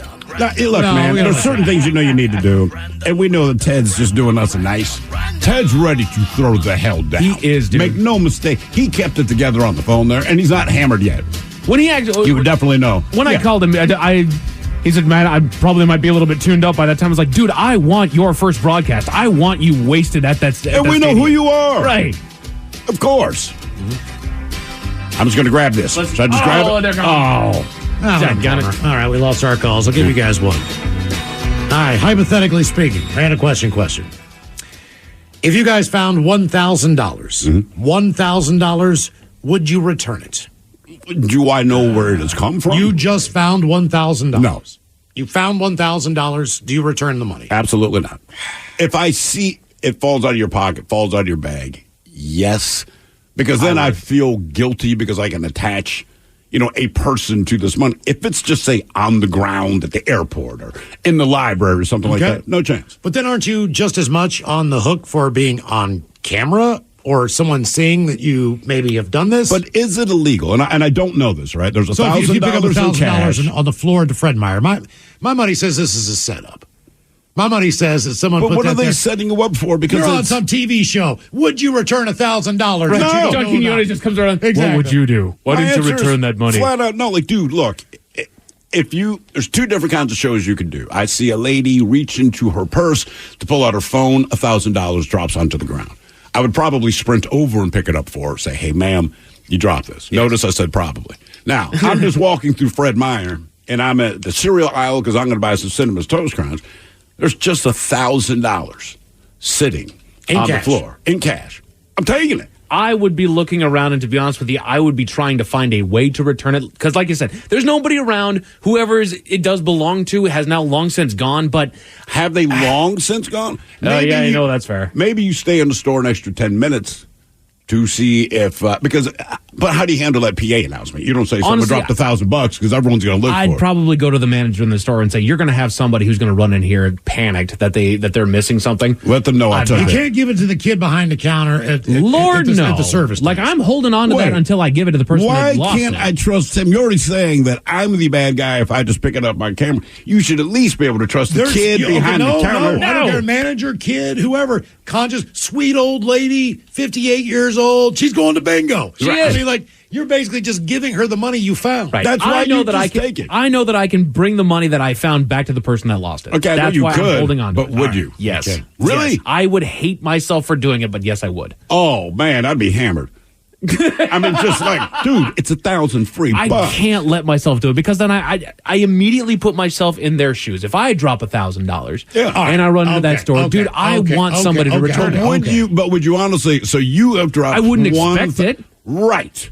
That's my whole point. All right. So I'll give you one. Names obviously are not going to be rejected. Yes. So I decided to help out someone last year who needed some financial assistance, all right, on something that I was like, okay, I'm willing to help you with that, no problem. So time goes on, probably 2 or 3 months, and I'm speaking to someone else who also knows this person in question, and they say, oh, well, they're, doing well. There's a lot of stuff going on, but, it was nice that they were able to fix up their backyard and put up the fence so that the dog can now go out in the backyard, and the deck has now been redone, and the fence is completed. Are you kidding me? No. Oh, my God. I would be so pissed. No. So I lent the money under the context of something completely different than that. Sure. All right? I don't expect the money to be repaid to me. But you expected it to be put toward the specific thing they said they were trying to raise money. Sure. It would be like running a GoFundMe for a medical thing, and then you find out they're taking all your cash. Yeah. And I said, what do you mean the new fence in the backyard? A pretty substantial sized backyard that takes care of the dog. And what about the new deck? Oh, yeah, it's all brand new. Something that they wanted to do, and they finally got around to doing it. That's why I don't take the $1,000 and take it to the counter. I stick it in my pocket. All right. A poll asked thousands of people what they do if they found $1,000 on the ground, and 47% people, about half, says keep it, especially if no one else was around. Women more slightly likely to say that they would keep it than men, believe it or not. So men would say, we'll give it back. Women said, no, we're keeping it. This does not mean anyone's telling the truth. It means they were asked. So women are more likely to tell you they would. Yes. Believe it or not, they broke it down by city. The most honest city was Jacksonville, Florida. 62% of people would hand it over. The other honest cities include Los Angeles, Tulsa, Oklahoma, and Atlanta. Now the most dishonest cities. Assuming it's dishonest to keep the money. Right. If you found $1,000. Detroit, Memphis, New Orleans, most dishonest, Baltimore, Maryland. Yeah, those are 3 of those 4 what I expected to hear. Yeah. Your guess is as good as mine. Cut up our categories today. The world's friendliest accents and college football. Plus, we've got your emails up next from the men's room at KISW.com. Imagine the relief of securing fair compensation for an accident you were in, where the insurance companies aren't dictating what's good enough, and your injuries and suffering are truly acknowledged. Whether it's an auto accident, a workplace injury, or slip and fall, Phillips Law Firm has dedicated over 2 decades to ensuring their clients receive the rightful compensation and attention they deserve. Call 1-800-JUSTICE today or visit justiceforyou.com. If they don't win, you don't pay. Phillips Law Firm. Justice for you. Do relationships have to be easy to be right? Of course not. The best relationships with friends, family, or partners happen when both people put in the time and commitment to make them great. Therapy can help. BetterHelp offers convenient, affordable online therapy. Start the process in minutes and switch therapists anytime. Give your relationship some love with BetterHelp. Visit BetterHelp.com/positive today to get 10% off your first month. That's BetterHelp, HELP.com/positive. A peanut butter M&M's production. In a world where Super Bowl winners get the world's admiration and a fancy ring, but the runners-up get nothing, one retired cop returned... That's one retired quarterback. Read the script. Oh, sorry. One retired quarterback returns to claim what's his. That's claim a ring with diamonds made from M&M's peanut butter. But you're on a roll. The Ring of Comfort, coming soon to a Super Bowl near you. Get ahead of postage rate increases this year with Stamps.com. It's like your own personal post office. Sign up with promo code PROGRAM for a 4-week trial plus free postage and a free digital scale. No long-term commitments or contracts. That's Stamps.com, code PROGRAM. Maximize the compensation for your injury claim with Phillips Law Firm. With over 80 years of combined legal experience, they won't allow the insurance companies to dictate what's good enough for you. Whether it's an auto accident or workplace injury, contact Phillips Law Firm today. If they don't win, you don't pay. Without the ones like you, who work tirelessly to keep things running, everything would suddenly stop. Hospitals, factories, schools, and power plants, they all depend on you. No matter the weather, emergency, or time of day, you're the ones who get it done. At Grainger, we're here for you with professional-grade industrial supplies.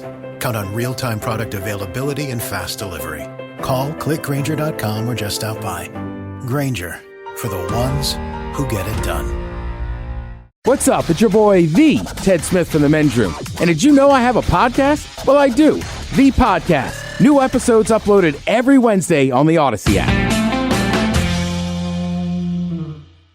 The debauchery rolls on. You're listening to The Men's Room with Miles and Thrill. 99.9 KISW. Your guess is as good as mine on the way to categories today. The world's friendliest accents and college football and the most national championships won. But first time for a few emails from the men's room at KISW.com. You've got Well, let's see here. Birthdays. Ted's down at the game in Houston, so we got a short stack birthday request. All right. So please just have, I guess, Goofy wish our wonderful son Rocco a happy 17th birthday. Let him know what to look forward to next year. Thanks, guys. Well, guys, happy 17th birthday there, Rocco. I'll tell you what, you come on down to the happiest place on earth, and at 17, you can get naked, jump in the fountain, sure, maybe get a lifetime ban, but next year, when you turn 18, you'll actually go to jail. Jesus. Guys, today's my girlfriend Olivia's 21st birthday. She's smart, beautiful, and loves to party and goof off. Can I get a motivational quote from Miles about taking magical mushrooms? a suck-it-up cupcake if we can.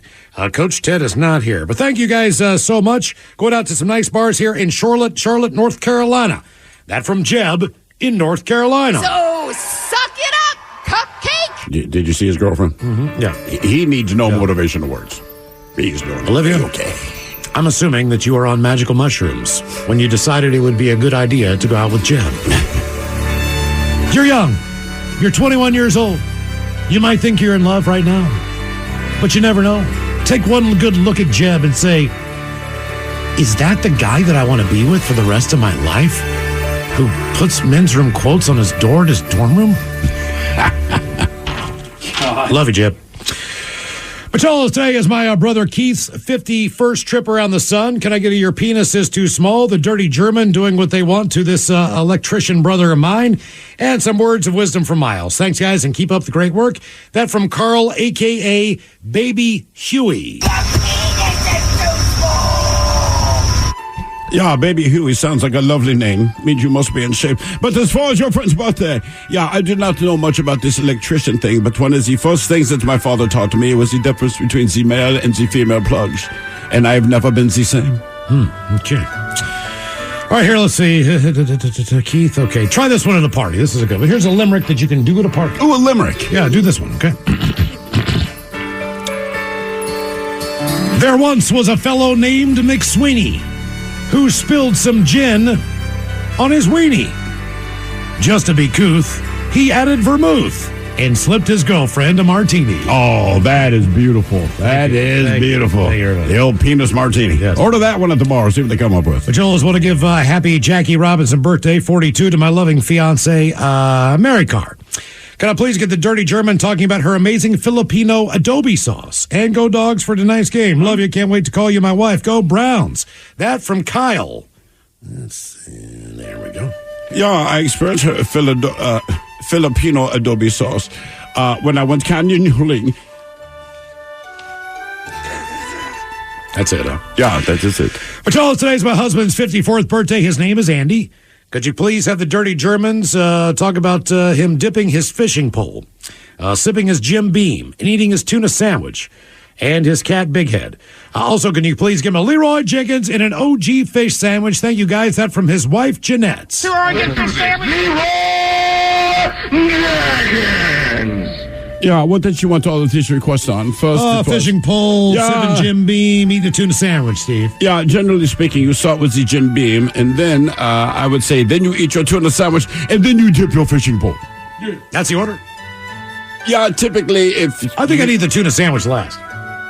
Yeah, my thought is this. Sometimes you don't want to experience the bait that was left in the tuna sandwich. That's why it's the tuna sandwich. Then dip the fishing pole. Understood. Guys, want to wish my old man Paris a very happy 67th birthday from his old lady Jay. How about an Obama drop the beat, a smoky happy Chinooka, and most of all, a big bong hit. We don't miss a show, guys. Love you, and go Dogs. Thank you. That from Jackie. Drop the beat. Happy Chinooka. I still can't get past the Chinooka. I don't know what that means. I know what it means. Happy Chinooka. Oh, yeah, we did grow up in Happy Detroit on that Chinooka. street, Warwick Avenue. Could you please give a birthday shout out for Lightweight? He has made 77 revolutions around the big ball.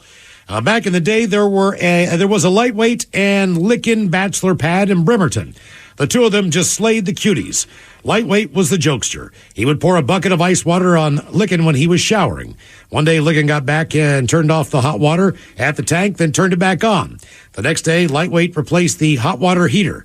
It's been over 40 years, and this is the first time he will have heard that it was not a hot water heater issue.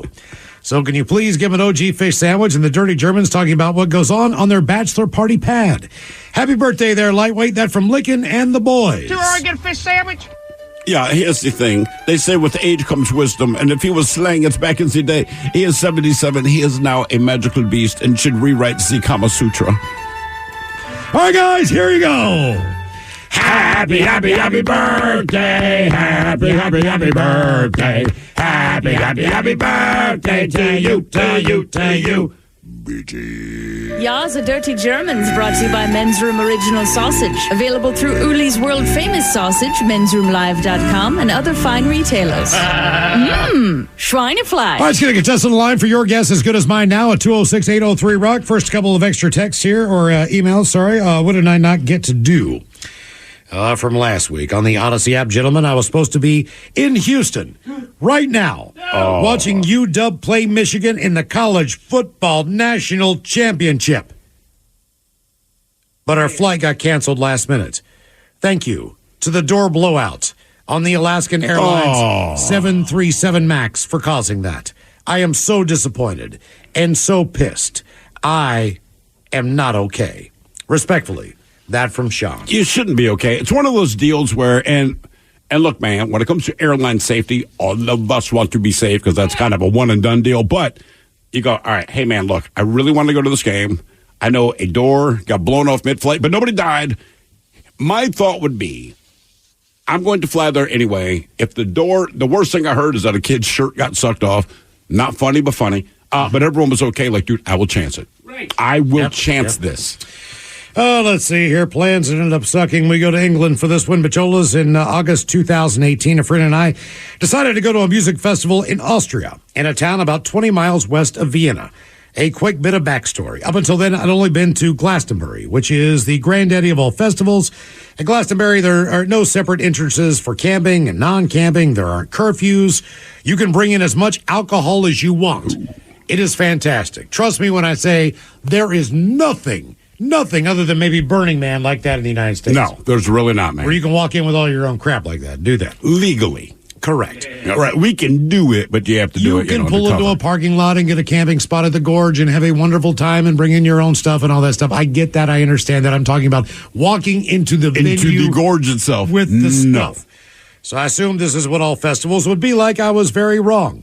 The camping area at the festival in Austria was separate from the main grounds. And while you could bring your own booze into the camping area, you couldn't bring it into the main grounds. And that really sucked. And it put me off almost on all non-Glastonbury festivals for life.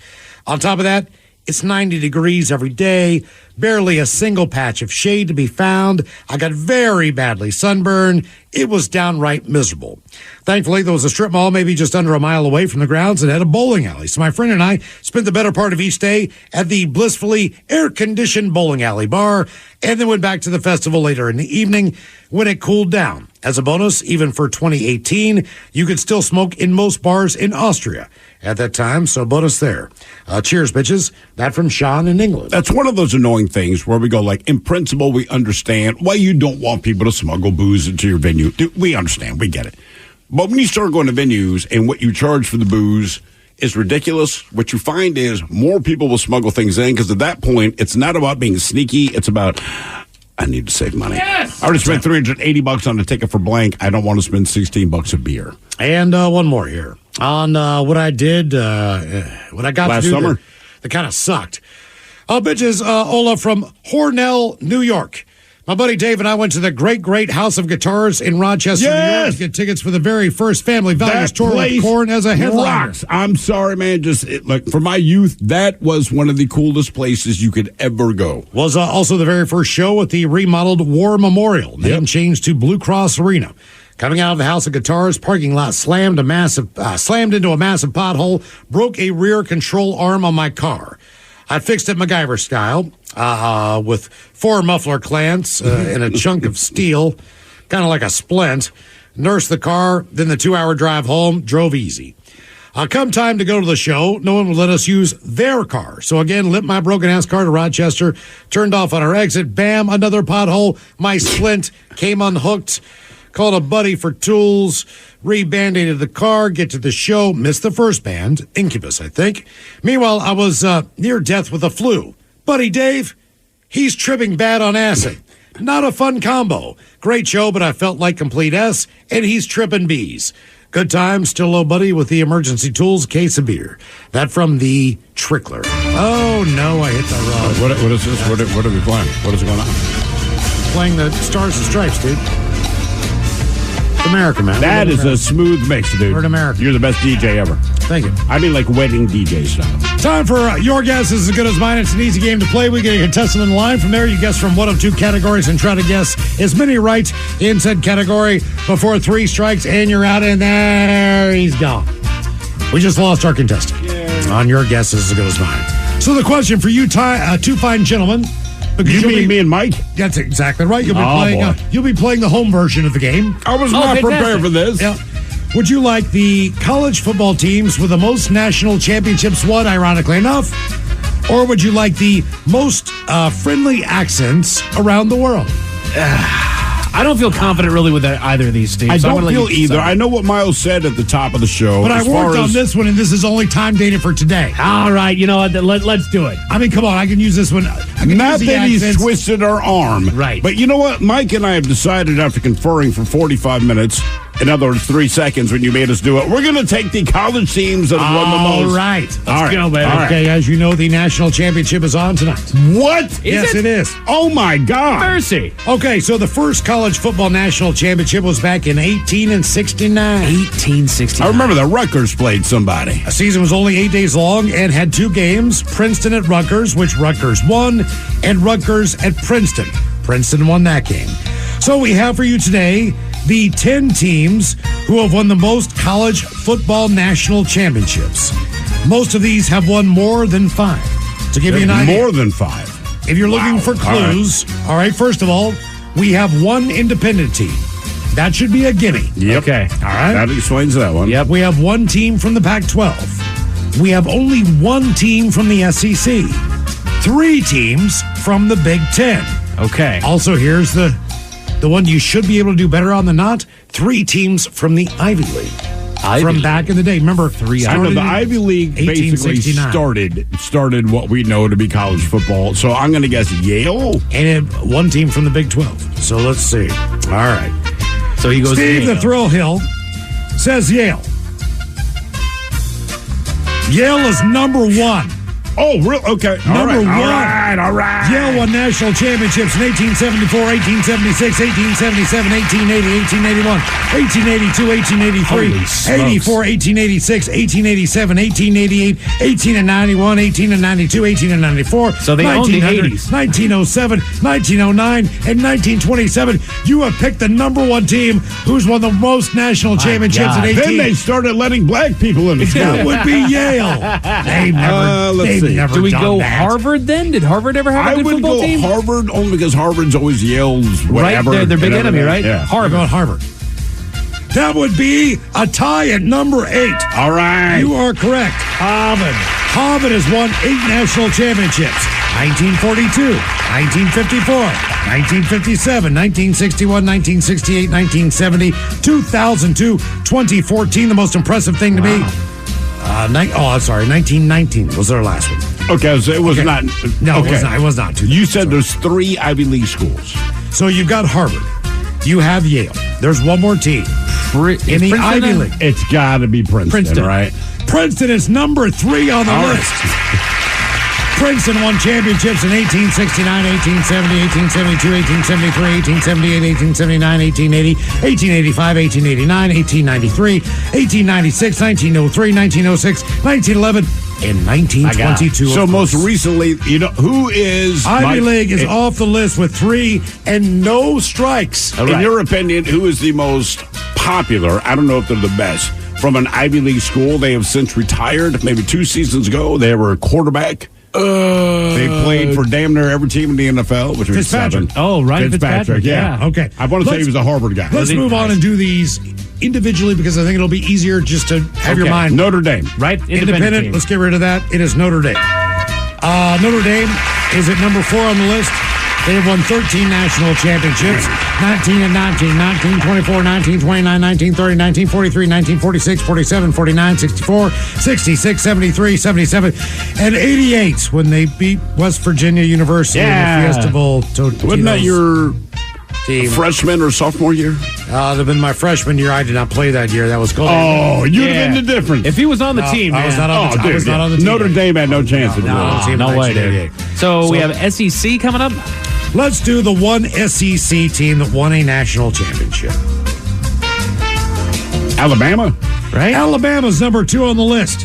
They have won 16 national championship titles. 1925, 26, 30, 1961, 64, 1965, 1978, 1979, 1992, 2009, 2011, 2012, 2015, 2017, 2000. That's enough. Right. That is enough. All right, so you've got the SEC taken care of. You've got the Independent taken care of. You got the Ivy League. Let's move on to the Pac-12. USC. Oh, that's a good call, Steve. Tied for number 6. All right. With 9 national titles. 1931, 32, 1962, 1967, 1972, 1974, 1978, 2003, and 2009. I don't know the conference. Sorry, 2004. Right? 2003, 2000. So what do we have next? The Big Ten, the ACC. What's coming up here? I would think maybe discussion between me and Mike. We have 3 teams from the Big Ten. That is your clue. Just a clue. So let me look at because I don't know what the Big Ten teams are. This isn't going to show anything like that. I just need to know who all's in the Big Ten. Oh, you don't know? That's Michigan State, Michigan, Minnesota, Ohio State. Penn State is on that list as well. I'm going to see. Ohio? Wisconsin. Okay, we got Illinois, Indiana, Iowa, Maryland, Michigan State, Minnesota, Nebraska, Ohio Northwestern. State. Tied for number 8. Oh, thank God. All right. Number 8 with 8 championships won. 1942, 1954, 1957, 1961, 1968, 1970, 2002, and 2014. So far, you guys have gotten 1, 2, 3, 4, 7, 5, 6, 7 out of the 10. Do we go no strikes against you so far? 2 more Big Ten teams? There are 2 more Big Ten teams. Do we go Rutgers, Purdue, Penn State? Maybe Nebraska? Penn State, man. Cornhuskers, do they do anything? Back in the day, Nebraska. Okay, I would say either really Nebraska or I don't know if Michigan State's done it. Iowa. Michigan State? I'm going to say Michigan State. Michigan State? Yeah. No! Damn it! No! There's another team in Michigan. For freaking Let's go Michigan. That's like taking Saugus got the best football team in Michigan. State. Yeah. Jesus Christ. I thought we'd already said that. No. My bad. Time for number 6. You have 1 strike against you. You still are okay.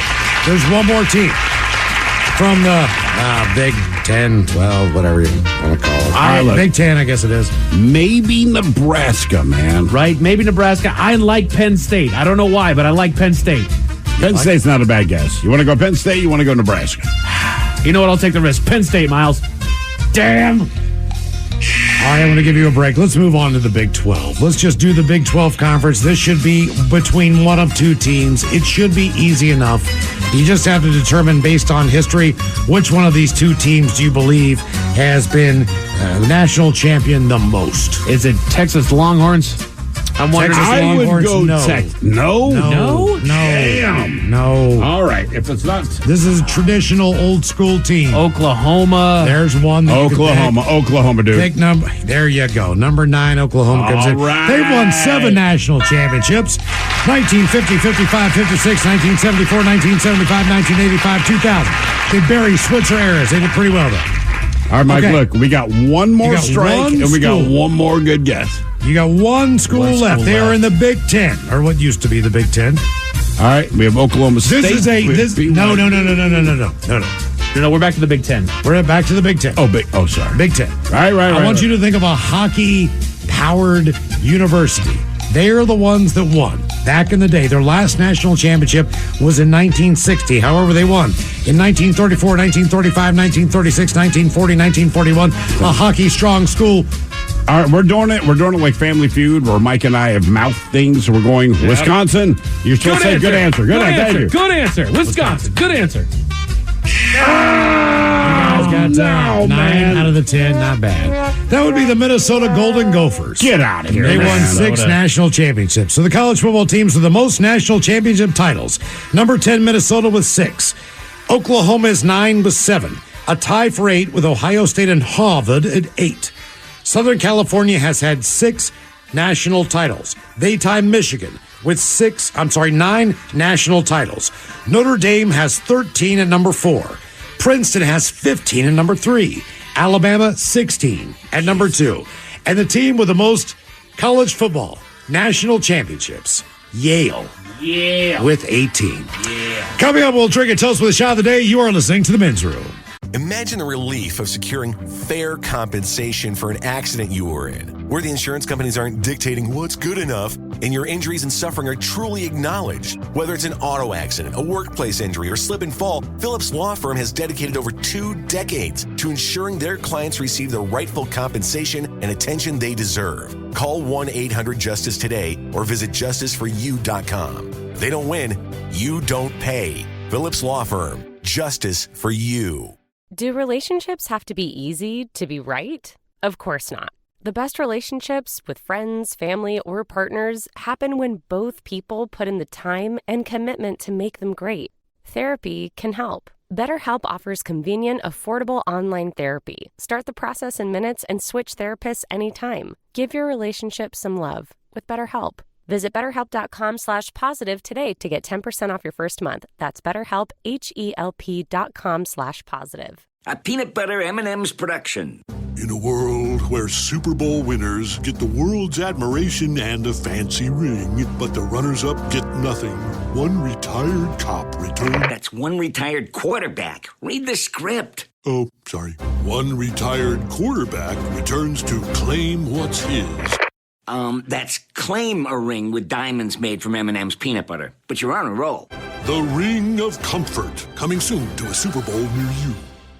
When it comes to clothes, having pieces that you can wear anywhere is a must. That's why American Giant makes clothing that fits your life seamlessly, with quality you have to feel to believe. Whether you're stocking up for any weather or picking up a special gift, you'll find an impressive selection of staples to choose from. So whether you're on the hunt for a heavyweight hoodie, a fleece jacket, or a hard-working pair of warm sweatpants, American Giant has what you're looking for. Each American Giant piece is designed to last and created with commitment to doing things better. And all their products are made right here in America.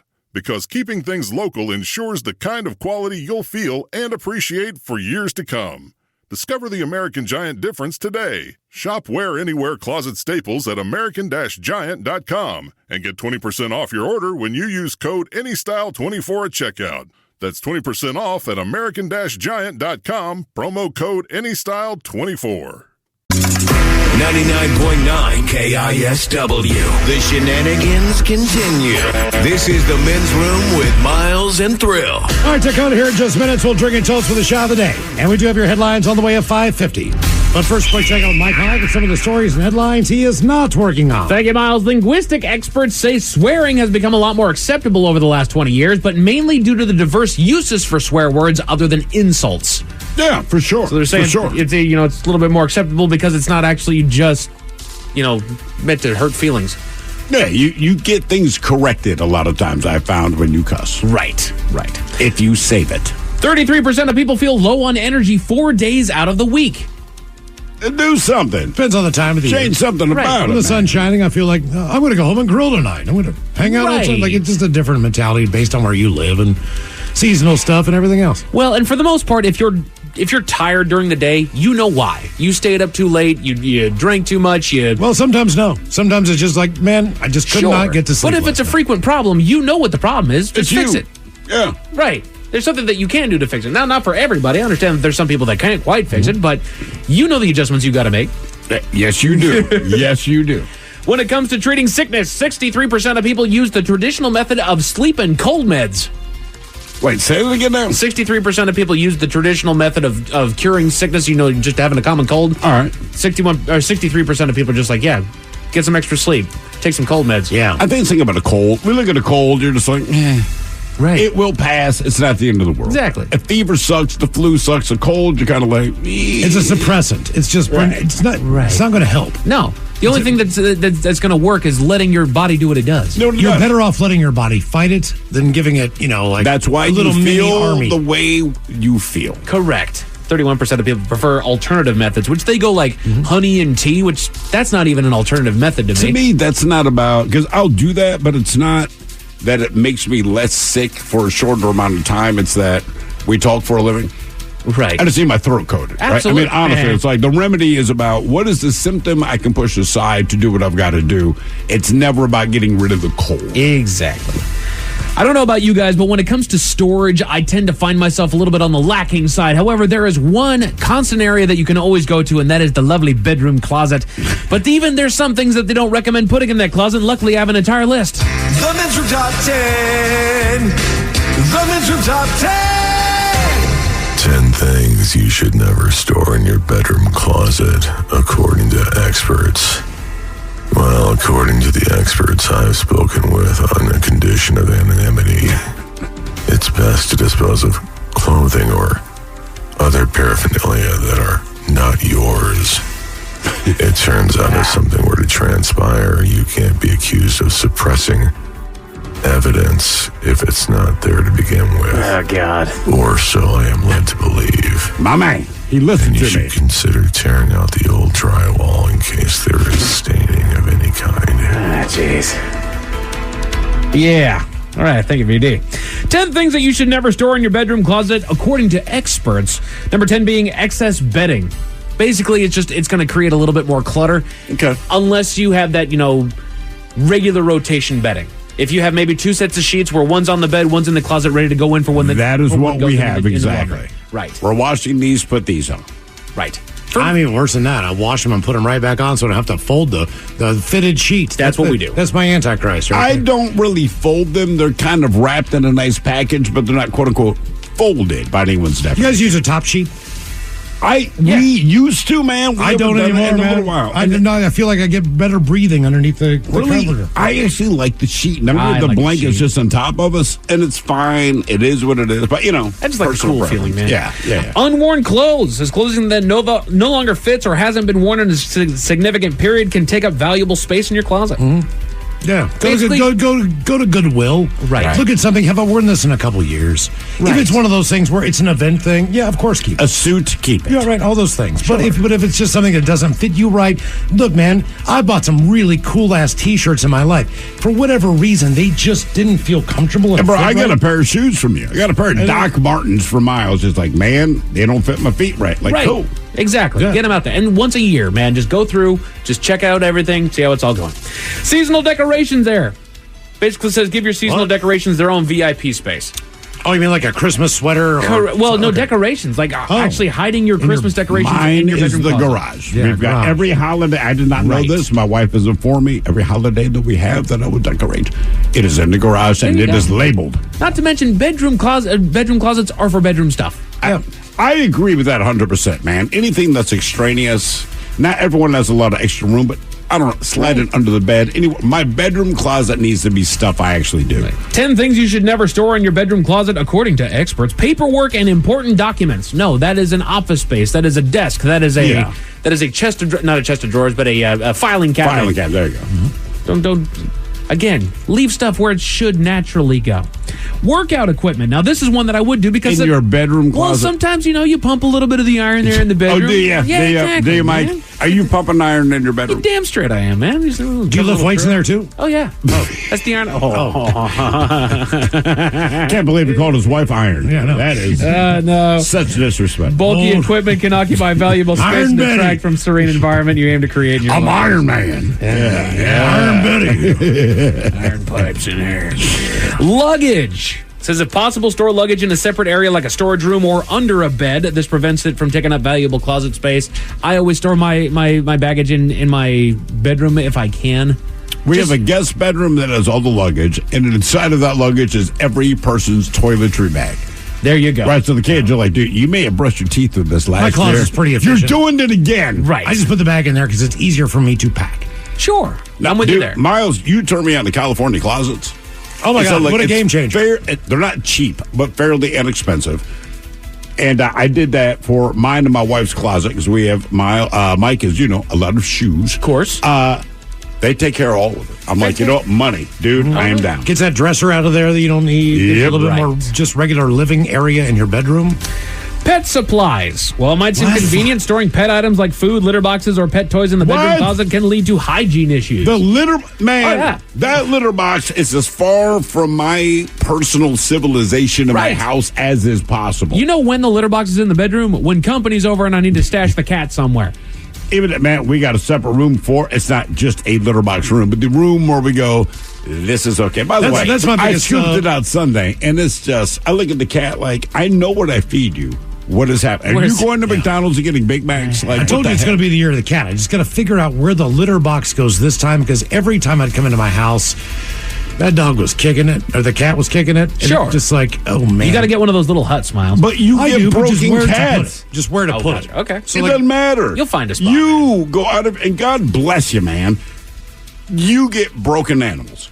Well, Senor Larry was one of the greatest cats ever, but man, when he laid it down, he laid it down. What was his issue before you got him?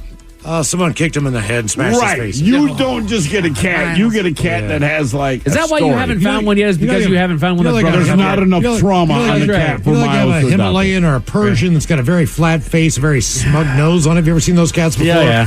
I had the same cat, but it was a Maine Coon. Someone actually kicked the face in like that. No. What's supposed to look like that? What's supposed to look like that? That's just how it ended up. 10 things. Poor guy had a hard time chewing food. So. 10 things you should never store in your bedroom closet. Excessive hangers, they say. Which we don't. My wife is very specific about hangers. There are no more hangers in our closet that we need for the clothing that we own. I bought hangers. I bought like 50 hangers, 60 hangers, right? Yeah. They're all the same hanger. I bought them online. Yeah, do like, it, man. like those are kind of woodenish, but they're whatever. Well, you're going to get more shirts and pants and stuff. Every wire hanger I had, unless it came from dry cleaning and it's still in the wrap, I don't use them. We keep 3 wire hangers for my daughter's bathroom experience. Indeed. You got to cut some stuff up there. You need them for a reason. Hazardous materials, such as flammable liquids, chemicals, combustible materials, should never find their place in the bedroom closet. They pose safety risks, including fire hazards or toxic fumes. Yeah, it's your bedroom. Right. This is where you are supposed to be serene. You're relaxing. Your body's on a shelf until you need it again. Or put it in the guest room when a guest you don't like is staying. Right. Like if something goes wrong, I hope they burn. Damn, but not man. in your room. Mike, I'm not saying I hope something goes wrong. But if something goes wrong, I hope it happens to them. But the number one thing that you should never store in your bedroom closet, now this is according to experts, and they know everything, and experts know exactly where a drum roll is. There it is. Muddy shoes. This should be a no-brainer, it says, but if your shoes have mud on them, don't put them in your closet until they've been cleaned. Take them off at the door when you walk in your home. Right. Look, I don't have a no-shoe rule for guests when I go in there. I just don't do it for myself because I don't like cleaning up the big mess. I don't know how anybody can now just trump around their house with their dirty-ass shoes. You're You know what, man? I don't, and maybe I'm bad. I don't have the shoe rule. I do appreciate that everyone asks. And my answer is always the same. I have a dog, I have a cat, I have 2 kids. There's nothing you can do to this floor that does not happen. I got new carpet on my steps. The only place in my entire home that has carpet. I have a shoe rule now. Okay, there you go. Yes. And it's just, you know who it's for? You. Me. I live alone. Keep your shoes off. It's for me. A family from Denver had their flight canceled, and now they're stranded in... Honestly, not the worst of places, Miles. Where's that? Give you all the details at 5:50. Thank you, sir. Headlines are coming at 5:50. In the meantime, let's get a contestant on the line for Profile This at 206-803-ROCK. Have we made it to drinking time?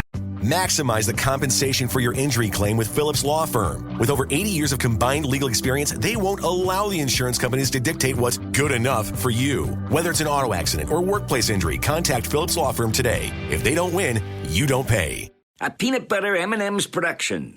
In a world where Super Bowl winners get the world's admiration and a fancy ring, but the runners-up get nothing, one retired cop returns... That's one retired quarterback. Read the script. Oh, sorry. One retired quarterback returns to claim what's his. That's claim a ring with diamonds made from M&M's peanut butter. But you're on a roll. The Ring of Comfort, coming soon to a Super Bowl near you. Do relationships have to be easy to be right? Of course not. The best relationships with friends, family, or partners happen when both people put in the time and commitment to make them great. Therapy can help. BetterHelp offers convenient, affordable online therapy. Start the process in minutes and switch therapists anytime. Give your relationship some love with BetterHelp. Visit BetterHelp.com/positive today to get 10% off your first month. That's BetterHelp, HELP.com/positive.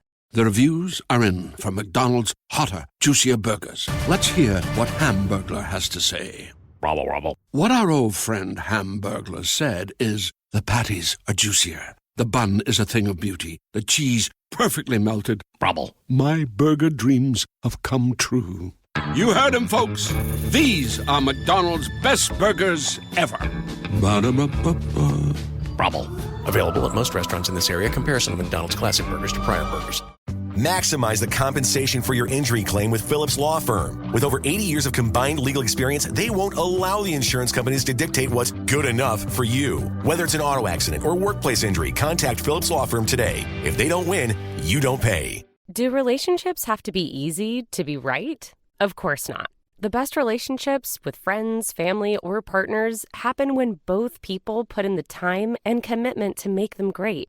Therapy can help. BetterHelp offers convenient, affordable online therapy. Start the process in minutes and switch therapists anytime. Give your relationship some love with BetterHelp. Visit BetterHelp.com/positive today to get 10% off your first month. That's BetterHelp, HELP.com/positive. What's up? It's your boy, the Ted Smith from the Men's Room. And did you know I have a podcast? Well, I do.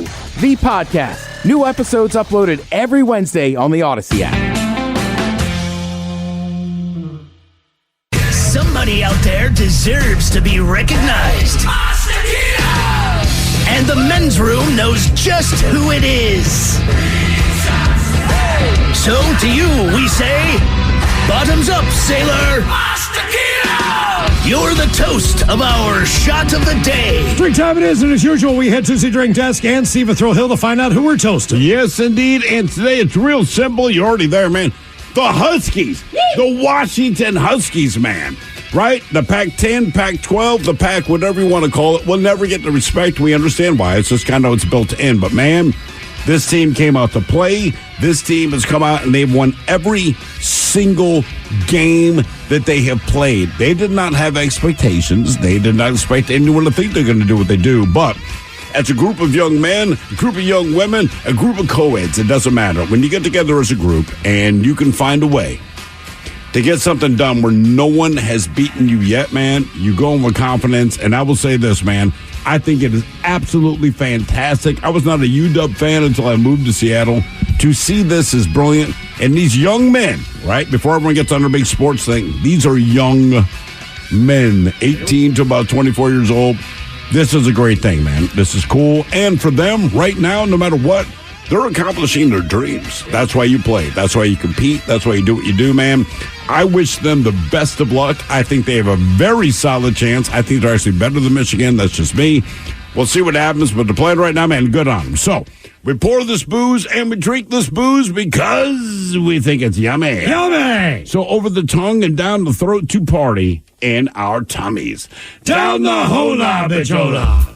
The Men's Room presents Profile This. As Steve Thrill Hill to please everyone, now Profile This is played. I sure can, Miles. It's a simple game where we share with you a real-life news story, something that happened right here on planet Earth. And as you listen to the story, based on the stereotypes you believe to be true of people and the decisions that people make, we'll ask you what it is you think makes the story a story. Hello, Justin. Welcome to the Men's Room. Let's go, dogs. Let's go, dogs. Hell yeah. All right, my brother, you understand how this year game is played? Hey, sure do, Thrill. All right, fantastic, man. You have a choice of 1 of 3 stories. Today, we offer you interior decorating, where you guess the foreign object that ended up on the inside of someone. We have Hit Me With Your Best Shot, where you guess the unconventional weapon that someone chose to use as a weapon. And finally, for you on this day, we have Animalize This, where you guess the animal responsible for causing the problem. You know, Miles, what are you feeling tonight? Man, I always like Animalize This because the David Draymond bed makes me laugh. He's not kidding. Let's go for it. See, every time. We use him as an animal. I know. It is funny. We could have done like Lion Sleeps Tonight, all kinds of other stuff. No, David Draymond sounds like a jungle animal, so we use him. You know, like we talked to the band, and like, we have no idea what he's saying. All right, we're going to go. Here's your story. We go to the fine state of New York, specifically New York City, where traffic on the New York highway was brought to a temporary crawl when an animal from his owner's yard went running along the roadway. Tammy Richardson said her pet, who's named Bean, burrowed under a fence when he was spooked by a dog and took off running, ending up on the Staten Island Expressway. About 20 cars on the highway slowed down to make a safe route for Bean. Now, the animal's owner, Ella Wolska, said, quote, I jumped out and chased. I did not expect that Bean could be so fast. Caitlin McGinley, she pulled the car over when she spotted the woman who was chasing after a dog, and she says, quote, I was like, why is this woman running on the highway? The animal ran under my car and hid. Someone gave me a bag. I scooped him up, and I put him in the car. Now, Bean was later reunited with the owner very safely, but the question is, what was the pet? Everyone recognized it as a pet that ran down the road. Was it a rabbit?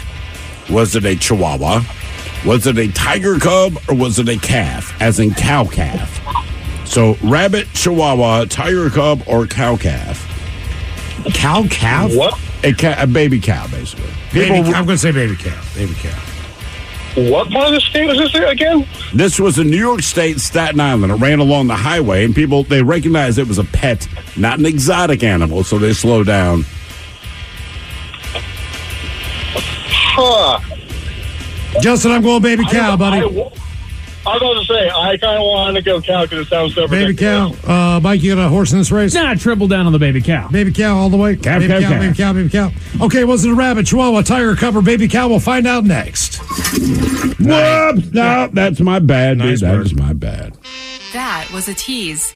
Maximize the compensation for your injury claim with Phillips Law Firm. With over 80 years of combined legal experience, they won't allow the insurance companies to dictate what's good enough for you. Whether it's an auto accident or workplace injury, contact Phillips Law Firm today. If they don't win, you don't pay.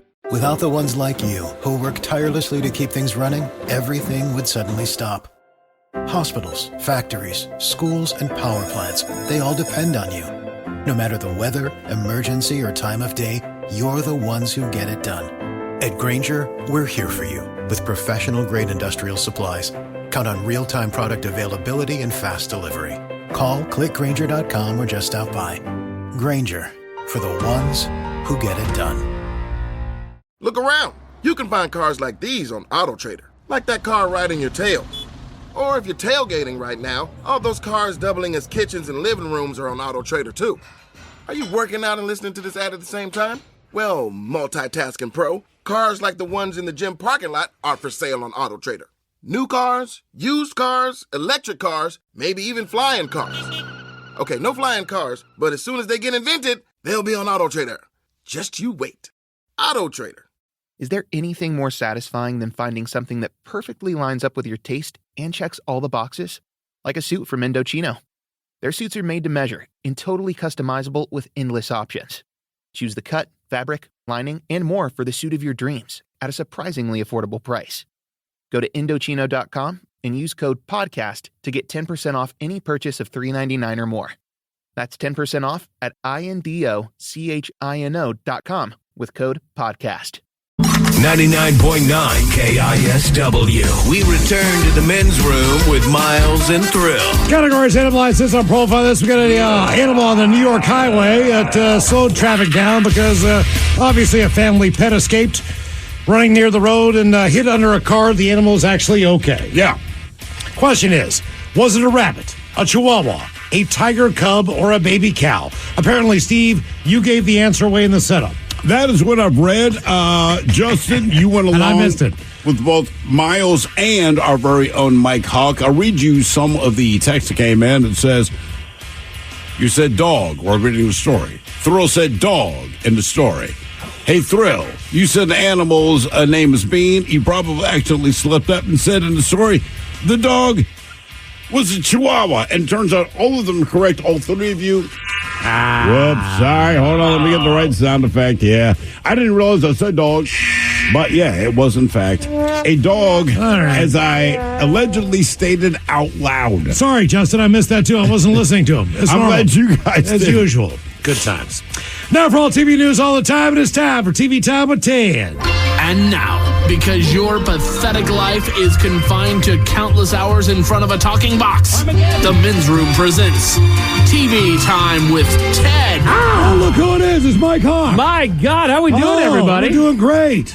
So, unfortunately, Ted had every intention of being here today when the year started. Yeah, When the year started. Yeah, right. But then a little football game happened there on New Year's, and that The one that's kinda playing right now? No. The one that happened on New Year's. Oh, happened. that game. Yeah, that's right. And then there was another game. They called that the Sugar Bowl, Miles. There was no sugar out there. I didn't see a doggone bag of sugar out there. But that's a good point. The Washington Huskies did win that Sugar Bowl and sent them to a game down in Houston known as the College Football National Championship. That must be the game they're playing now down in Houston. That is exactly the game that they're playing now. I heard about that. And there's another team from Michigan that is down there, the Wolverines, and they're taking on the Huskies down there for the national title. Get out of here. Yes, the College Football National title. It's a good thing you let people know about that. I'm glad that I do. We had no idea. Thank you. Nobody here in Washington State is aware. And you know what? It's on TV right now if you want to go check it out. But of course, you're listening to this fine program, as are we.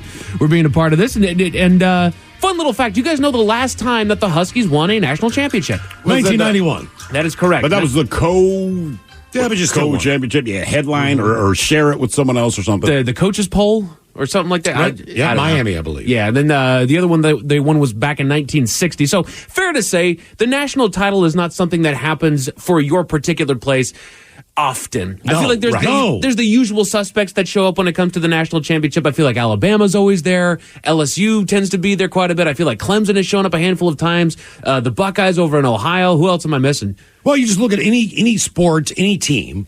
You know, whether it's the drought that the Chicago Cubs had for all those years or the Red Sox had for all those years. I mean, no matter what your team is and what sport you love and support, going to the championship, going to the Super Bowl, going to the World Series, the Stanley Cup, all those things, they don't have, some teams get them all the time. They kind of get to the point where they're like, hey, of course we're Golden State. We have a chance. But there are a lot of teams out there that never see that opportunity, fan bases that never get the opportunity to even, the fact that the Browns are playing in the playoffs this year, freaking miracle. They had a great year. Right. Yeah, the Lions. I mean, it used to be the Bengals. It used to be the Saints. It used to be the Buccaneers, right? But at some point, the dog does poop in your yard. Right. And that's all and you're I'll tell you waiting this. for. I will say this, though. As far as you did that. As far as NCAA football goes, I have never, my uncle lives down in, he lives in Florida, but he lives in the Panhandle. So basically where he lives in Florida, he is right below the state of Georgia. Right. And the state of Alabama. Mississippi, all of those right there. When you go down there, I always say, like, hey, where can we go and watch this game on Sunday? The NFL game. Anywhere. Oh, Sunday. Sunday. Right. Sunday. You go to a bar on Sunday, there's a handful of stragglers in there. And yes, the Tampa Bay Buccaneers made it to the playoffs this year, if that's the team you root for. Right. Miami's in the playoffs, if that's the team you root for. Did Jacksonville make it? Jacksonville did not make it, and they lost. But when it comes to SEC football, nothing is bigger on this planet. Not at all, dude. Than whether you're a Georgia fan, an Alabama fan, an Auburn fan, an LSU Tennessee, fan. Texas, you name it goes down the list. And the fact of the matter is, that is, in my mind, the NFL, so to speak, of college football. As far as the number of players that go and all those. Yeah, no question. They're not representing crap this year. No. They don't have a horse in the race. And I'm just wondering, like, do they care tonight? You know who's in it? The conference that's about to disintegrate, the Pac-12. Right. Is How now many there. good teams at the Pac-12 have? The conference you We had a decided lot, to disintegrate. dude. I mean, Oregon State, Oregon was good. Washington State. Right. All these teams came out to play with Arizona, USC. Exactly. And blow up that one. Yeah, that one needs to go away. Utah's never bad. It's all the doggone West Coast. And here I am, a Coug fan. We're about to get left behind out here, man. But I think, I tell you what, and not only that, but obviously the Big Ten is a huge conference. You got your Ohio States of the world. You got your Michigans of the world. You got Michigan State. You got all these great teams, right? They're representing, and I don't think anybody thinks for 1 second that UW has a chance to win. They don't even know we're a team out here. They haven't all season, man. We've been underdogs. I shouldn't say we. They've been underdogs the entire way through that. They were underdogs against a team that they had already beat in Oregon. They were underdogs against who was it? Texas. Yeah. They were underdogs against Texas. I don't know why. Right. And now they're underdogs here against Michigan, which I'm not taking anything away from Michigan. They deserve to be in there just as much as the Huskies do. But you want to be the underdog in this game. I truly believe that you don't want to be the team that everyone expects wins. You want to be the team that surprises people. And that's exactly the fact that they're there already surprises people. So I didn't expect that. They should watch more college football.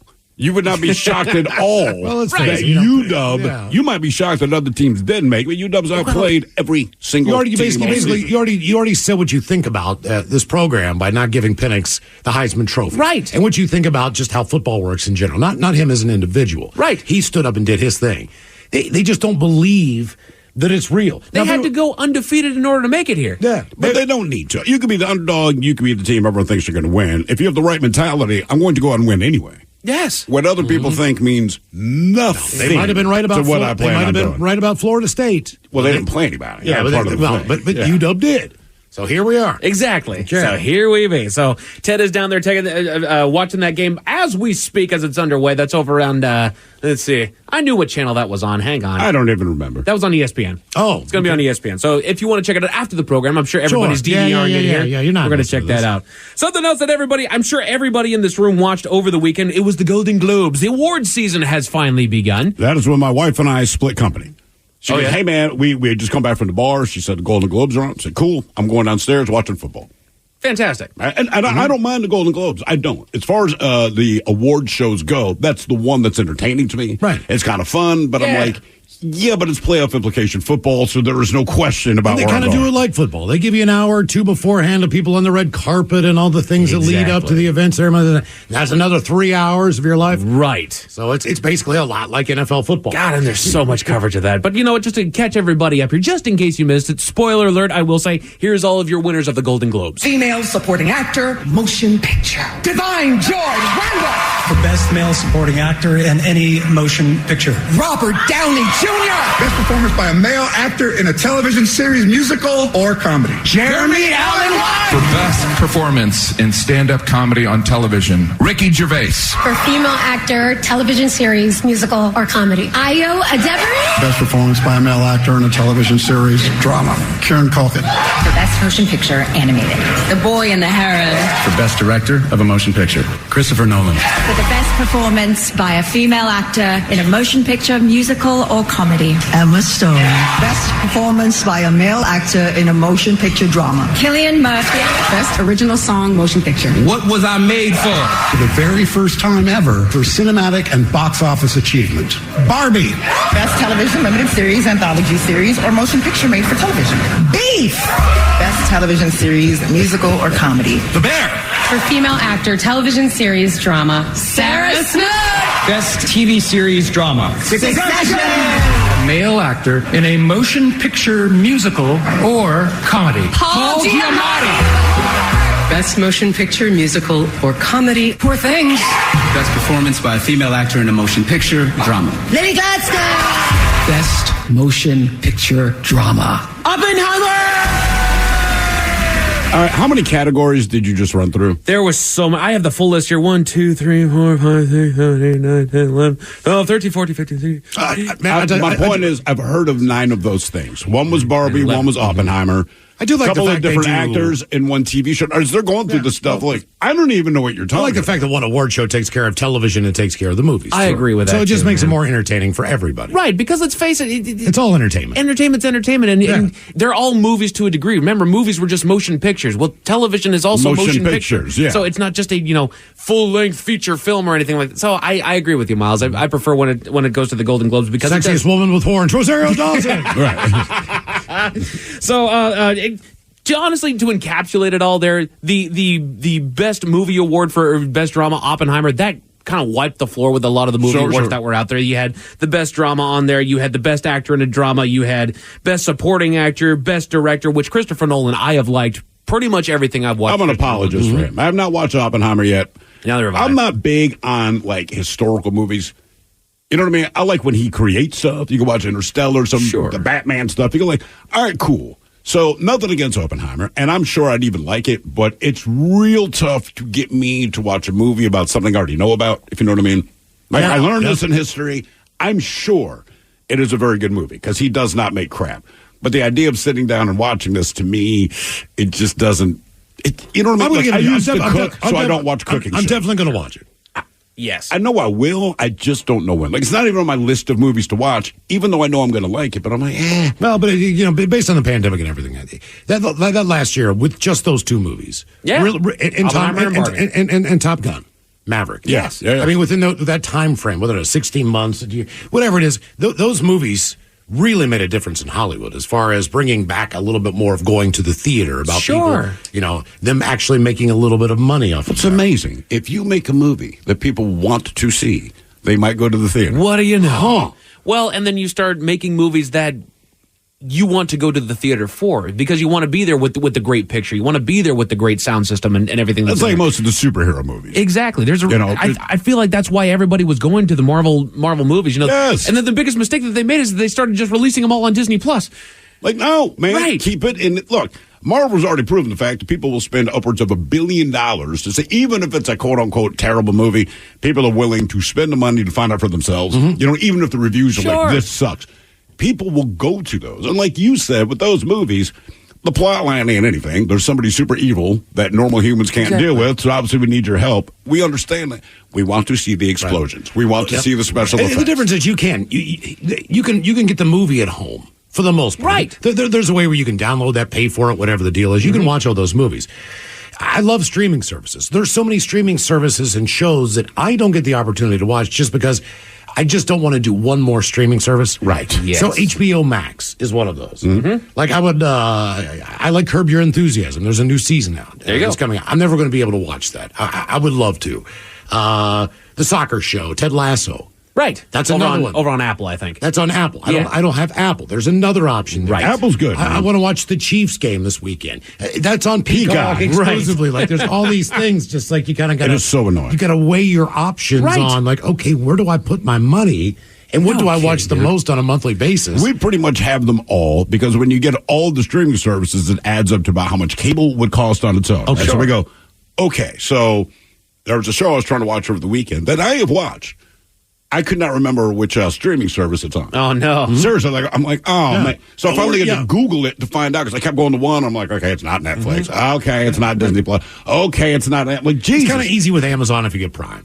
So you can watch The Boys. You already have. Well, and you get kind of like the added benefit of having Amazon Prime. So now you get all the savings and bundles and stuff. But see, I appreciate that because it's like, right, it's Amazon Prime. We have shows, but also you have Amazon Prime. It kind of works together. Right. I wish like Netflix would do something like that.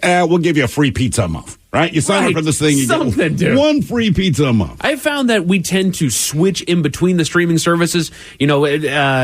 We'll find that we just kind of neglect one. I think we're good for about 2, maybe 3 streaming services at any given time. So when it goes to 4, we kind of find what that 4th one was and then clip it off. And then something will come up. This movie's going to show over there. This game is going to show over there. This new show just released a new series. So then we drop another one and then we pick that one back up. So we just kind of start bouncing back and forth between all the different streaming services as far as the ones that we're actually subscribed to. And that saves a little bit there. But I agree. It's a little bit overly dispersed at this point. And the biggest argument for keeping cable was that it was the only one that had live sports. Live football, to be honest with you. That's all really There was a football game on yesterday, and I guess it was NBC 5. Mm-hmm. King 5. So they had a dispute with either it was DirecTV or somebody else. So right. And then they drop a channel. The place that I was at, if you don't have cable, the place that I was watching the game, they couldn't get the game. Right. Because we actually got my father-in-law a smart TV because they were going through DirecTV. They live in rural Pennsylvania.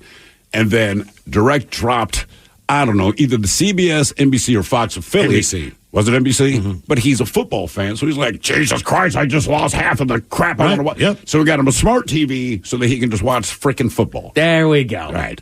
Fantastic. But that is not the only, going back to the Golden Globes here, bigger news than any of the award winners as we did have the host in Joe Coy, comedian, friend of the morning show with Miggs. So you've heard of this guy before? I have, and I like his stand-up. He is a funny man. Is he not from here? Or from the area? Or has he just been a regular on that show for so long, I just assumed so? I had never heard of the guy in my life, and when they were leading up to the Golden Globes, check him out this Sunday with your host, Joe Coy. And I finally looked at my wife and said, okay, but I know I don't have my finger on the pulse of anything cool, but I've never heard of or seen this guy. And she pointed out he's been on your morning show. Right. He's dating, I believe, the chick that's taken over after Colbert or something like that. Oh, okay. Yeah. So apparently he's well known, just not to me. Right. And I don't know if he's around here, Miles. I just know that he's tight with Miggs and he's come onto that morning show several different times. I started listening to his comedy because he showed up on the morning show. Ah, okay. And he's very, very funny. I do like his material. However, the Golden Globes didn't quite like his performance. I should say the Golden Globes viewers. I thought he never said anything all that bad, but Taylor Swift was there at the Golden Globes, and he made a joke alluding to Taylor Swift. We do have the audio. Welcome back. As you know, we came on after a football doubleheader. The big difference between the Golden Globes and the NFL, on the Golden Globes, we have fewer camera shots of Taylor Swift. I swear. There's just more to go to here. Sorry about that. And after he made that joke, they did put a camera shot on Taylor Swift, of course, who looked none too pleased about it. She was taking a sip of her champagne. To be honest with you, I think she's tired of being brought up all the time. I think she's tired of being brought up along with football all the time. She's dating one of the biggest football stars in the NFL right now. That's it. She's been enjoying getting into football. She's been enjoying watching it. She's been a football fan forever. I want to say she grew up like an Eagles or Giants fan. No, I think she was an Eagles fan, but I don't think she really watched a whole lot of it because she also did mention that as she's going to Arrowhead and going to these games, she's like, I've been missing out. This is actually a ton of fun. I'm really enjoying myself there. So I think she's just tired of being brought up all the doggone time, and so that's why she kind of rolled her eyes and just scowled a little bit when the camera finally did pan to her. Oh, it's fine. But of course, if that's the worst thing anyone's going to say about you, you're so popular. That's basically what he said. Look, sometimes just regular lifestyle news, even if you're a fan or not, is better than some of the news that you normally get and you have to read through. Right. I was on CNN today, and there's all kinds of crazy stories. And one was like, oh, Jesus, Travis Kelce's mom's favorite roll recipe. And I tried it. And guess what I clicked on? Now I'm like, what kind of rolls are they making? Exactly. Right. I just read something horrible. Now I'm reading about dinner rolls. I love dinner rolls. But then, of course, Taylor's fan base is also watching the Golden Globes. They see that, quote, mother is unhappy. And so then the horde just starts coming out on social media against Joe Coy and just how terrible of a comedian he is and how that's all he said. Falling flat. Come on, guys. That's literally the only joke that he told. It's getting difficult to be a host of these events. It really is, dude. Because, back to James Franco and Anne Hathaway and all their crazy stuff, which is not even that crazy. And the fact that Chris Rock gets slapped in the face. Gervais got paid. Look, here's the deal. If you want to host an award show and they ask you, go ahead and do it. But just know you did it wrong. Exactly. Right, that's all. You have screwed up by doing it. It's a long time to be live. It's, a few hours. It is, man. It absolutely is. Switching gears here, I do have some sad news that happened over the weekend. I'm going to play a little bit here because we do have somebody who unfortunately did pass away. You guys might know this theme song here. This is Starsky and Hutch. David Soul passed away on Thursday after what his family called a, quote, valiant battle for life. He was 80 years old. Soul was best known for playing Hutch in the 70s buddy cop show Starsky and Hutch. He was the blonde one, correct? Yes, Paul Michael Glazer. Soul also played a killer cop in Clint Eastwood's second Dirty Harry movie, Magnum Force, and a vampire killer in the 1979 miniseries version of Stephen King's. White man was Soul, right? Mm-hmm. So I feel like David Soul should have been the guy that played Huggy Bear. That's just me. Lacey Underalls passed away, too. Oh, my God. She was on Falcon Crest for a while. What was her name? 69 years old. What in the hell was Lacey Underalls? I know Lacey Underalls. What is her name? Oh, I don't know. Can't remember. They should put that on her gravestone, here lies so-and-so, then in parentheses that you know her as Lacey Underalls. So, sad news there. I didn't actually watch the old show. I did watch the movie remake with Ben Stiller and Owen Wilson, and I loved it. I thought it was hilarious. My mom just lost her mind when they did finally show up at the very end of it as a cameo appearance. That's kind of when the cameos of the old shows started coming up there. So sad news there. What are you guys going to watch tonight? Of I course, don't know. The national championship might be on. Oh, that's right. Over on ESPN. That's the Michigan taking on UW. Go Dogs. It's getting done. Hello. Later on tonight, if that's not your speed, America's Got Talent Fantasy League is on at 8 o'clock over on NBC. We have a series premiere of Cash Cab Music at 10 o'clock on AXS TV. If you want to check that out, it's the reboot features comedian Adam Grove from the Canadian version of the show. Asking music trivia questions to passengers of the cab there. Mm-hmm. Late night tonight, check out Jimmy Fallon. He's got Seth MacFarlane. Oh, nice. Thank you, Mike. We appreciate it. You're listening to The Men's Room. Do relationships have to be easy to be right? Of course not. The best relationships with friends, family, or partners happen when both people put in the time and commitment to make them great. Therapy can help. BetterHelp offers convenient, affordable online therapy. Start the process in minutes and switch therapists anytime. Give your relationship some love with BetterHelp. Visit BetterHelp.com/positive today to get 10% off your first month. That's BetterHelp, HELP.com/positive. A peanut butter M&M's production. In a world where Super Bowl winners get the world's admiration and a fancy ring, but the runners-up get nothing, one retired cop returns... That's one retired quarterback. Read the script. Oh, sorry. One retired quarterback returns to claim what's his.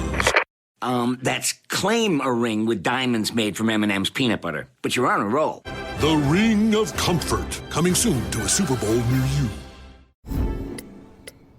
Oh, should we start this show? Yeah, I'm down. Just buying a car on Carvana first. Oh, for real? Yeah, it's super convenient. I already got pre-qualified in 2 minutes. All I had to do is answer a few questions. Ooh, that's helpful. And now just customizing my down and monthly payments. Ooh, that's a very fair deal. Yep.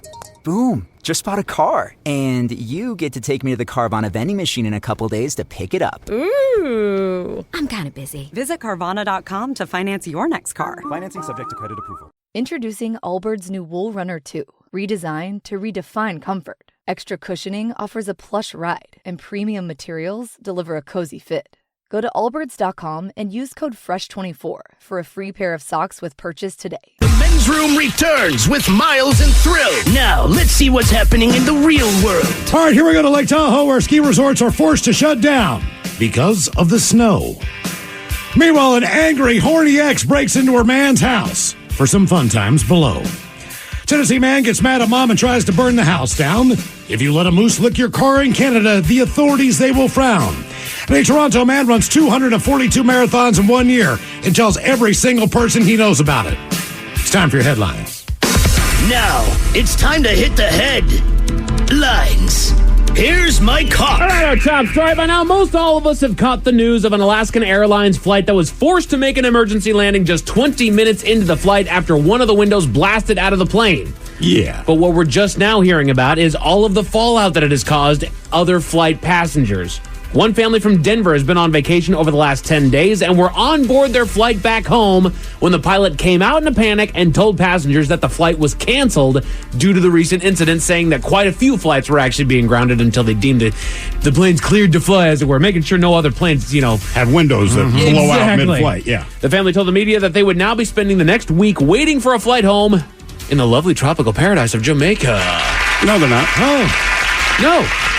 Well, yeah. Hey, boss, listen, man. I know I was scheduled to come in. Boeing's got that window issue, right? Because look, if you call your boss, your boss has heard, and like, man, that's the flight we're on. I'm stuck in Jamaica. Right. They're selling it to me like, man, 10 days was fantastic, but it was too much. It was time to come home. Another week here is just not going to be good. Maybe Vegas. I feel that way. And you said they're from Denver? Denver, yeah. I don't know what the weather is in Denver, right? We're about to get blasted with snow. The Northeast getting crushed. Denver always gets snow. I got to think they're like, yeah, sorry, man. Can't make it back. Well, and they were even saying that even though that, yes, it does seem like an ideal place, certainly this time of year, to be trapped in Jamaica. Yeah. They're kind of in that weird limbo to where they don't know when they're going to get the phone call. Your flight's in the next 30 minutes. So they're still kind of on a standby permanently until they get that call. Like, now you need to make your way to the airport. What kind of notice do they give you if it's that kind of stuff? Do you get like 3 hours notice? In other words, maybe you don't rent a hotel room because you're right. You might rent it 20 minutes later to get the call, but there's beaches. Exactly. I mean, if I can sit on the beach and I know I have time to get my S together, like, I'm on the beach. I mean, if you're in Seattle, you at least got to give them 2, 3, 4 hours notice. Otherwise, they're not even going to make it through the dock. I'll take the last flight out. Just let me know what day that is. I'm going to go check into a hotel. There you go. There you go. Just don't leave me in an airport wasting my time. Right. In other news, to Chattanooga, Tennessee, where they settle arguments just a little bit differently out there. Crews were called to the home of a local resident on reports of a fire inside of the house. Everyone got out of the home without incident or injury, and crews were able to quickly put out the fire. But the cause is what's making headlines. A man is now being charged with arson after he got into a heated argument with his mother that eventually boiled to the point that he felt the need to set fire to her couch. Okay. This is the guy that listened to us on Rock 103 when we were syndicated. That's right. What are the chances? Setting fire to the couch, though, man. Couches are expensive. And why? You're burning the doggone house down. I don't know. I've had arguments with people before. I've had heated arguments with people before. I don't know. Right. I don't know where it gets to the point to where you're setting fire to a doggone couch. And it's your mom.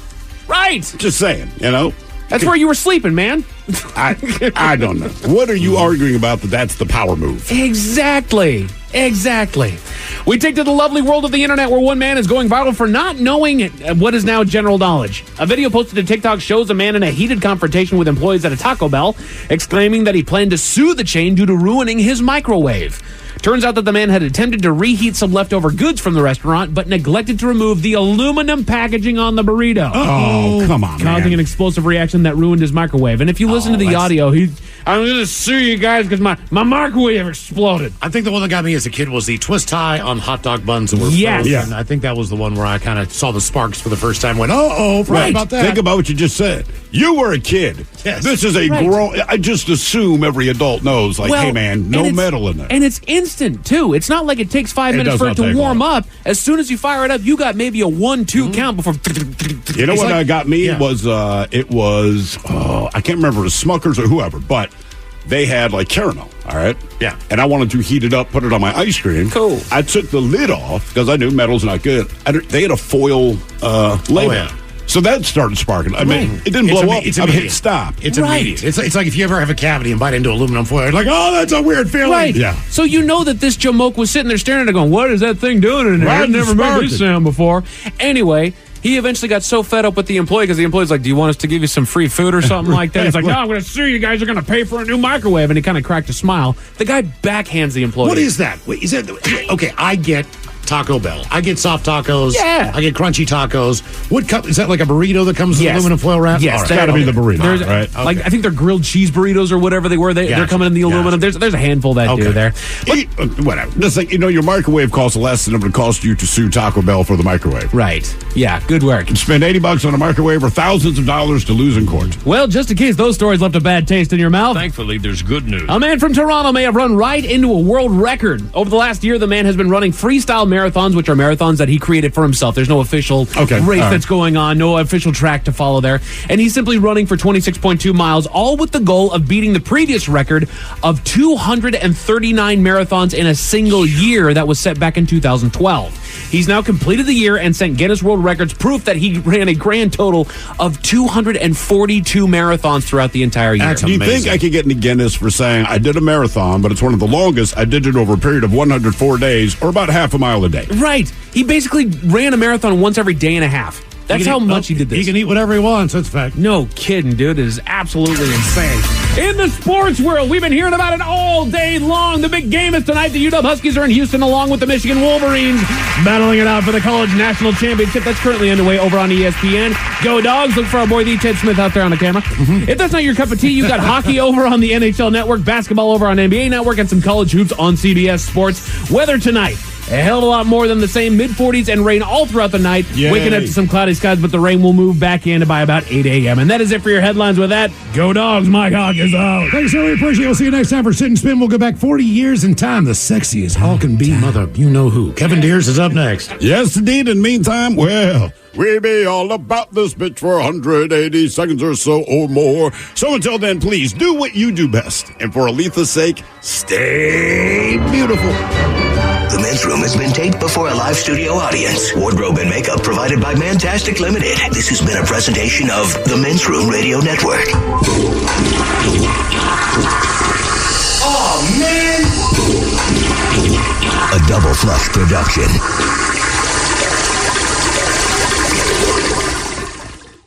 Imagine the relief of securing fair compensation for an accident you were in, where the insurance companies aren't dictating what's good enough and your injuries and suffering are truly acknowledged. Whether it's an auto accident, a workplace injury, or slip and fall, Phillips Law Firm has dedicated over 2 decades to ensuring their clients receive the rightful compensation and attention they deserve. Call 1-800-JUSTICE today or visit justiceforyou.com. They don't win, you don't pay. Phillips Law Firm, justice for you. A peanut butter M&M's production. In a world where Super Bowl winners get the world's admiration and a fancy ring, but the runners-up get nothing, one retired cop returned... That's one retired quarterback. Read the script. Oh, sorry. One retired quarterback returns to claim what's his. That's claim a ring with diamonds made from M&M's peanut butter. But you're on a roll. The Ring of Comfort, coming soon to a Super Bowl near you. Without the ones like you, who work tirelessly to keep things running, everything would suddenly stop. Hospitals, factories, schools, and power plants, they all depend on you. No matter the weather, emergency, or time of day, you're the ones who get it done. At Grainger, we're here for you with professional-grade industrial supplies. Count on real-time product availability and fast delivery. Call, clickgrainger.com, or just stop by. Grainger, for the ones who get it done. Life comes in waves, so give your skin a well-deserved rest with Osea's newest innovation, Collagen Dream Night Cream. The first ever night cream clinically proven to reduce the effects of stress on skin. Harnessing the power of plant-based bioretinol and king of bitters, Collagen Dream Night Cream visibly improves lines and wrinkles as well as signs of fatigue. You'll experience firmer skin in as little as 2 weeks and wake up with a rested, refreshed, and radiant complexion. Osea's been crafting seaweed-infused products that are safe for your skin and the planet for close to 30 years. Everything they make is clean, vegan, cruelty-free, and climate-neutral certified, so you never have to choose between your values and your best skin. Take your beauty sleep to the next level with clean vegan skincare from Osea. Get 10% off your first order site-wide with code DREAM at OseaMalibu.com. That's OSEA Malibu.com, code DREAM.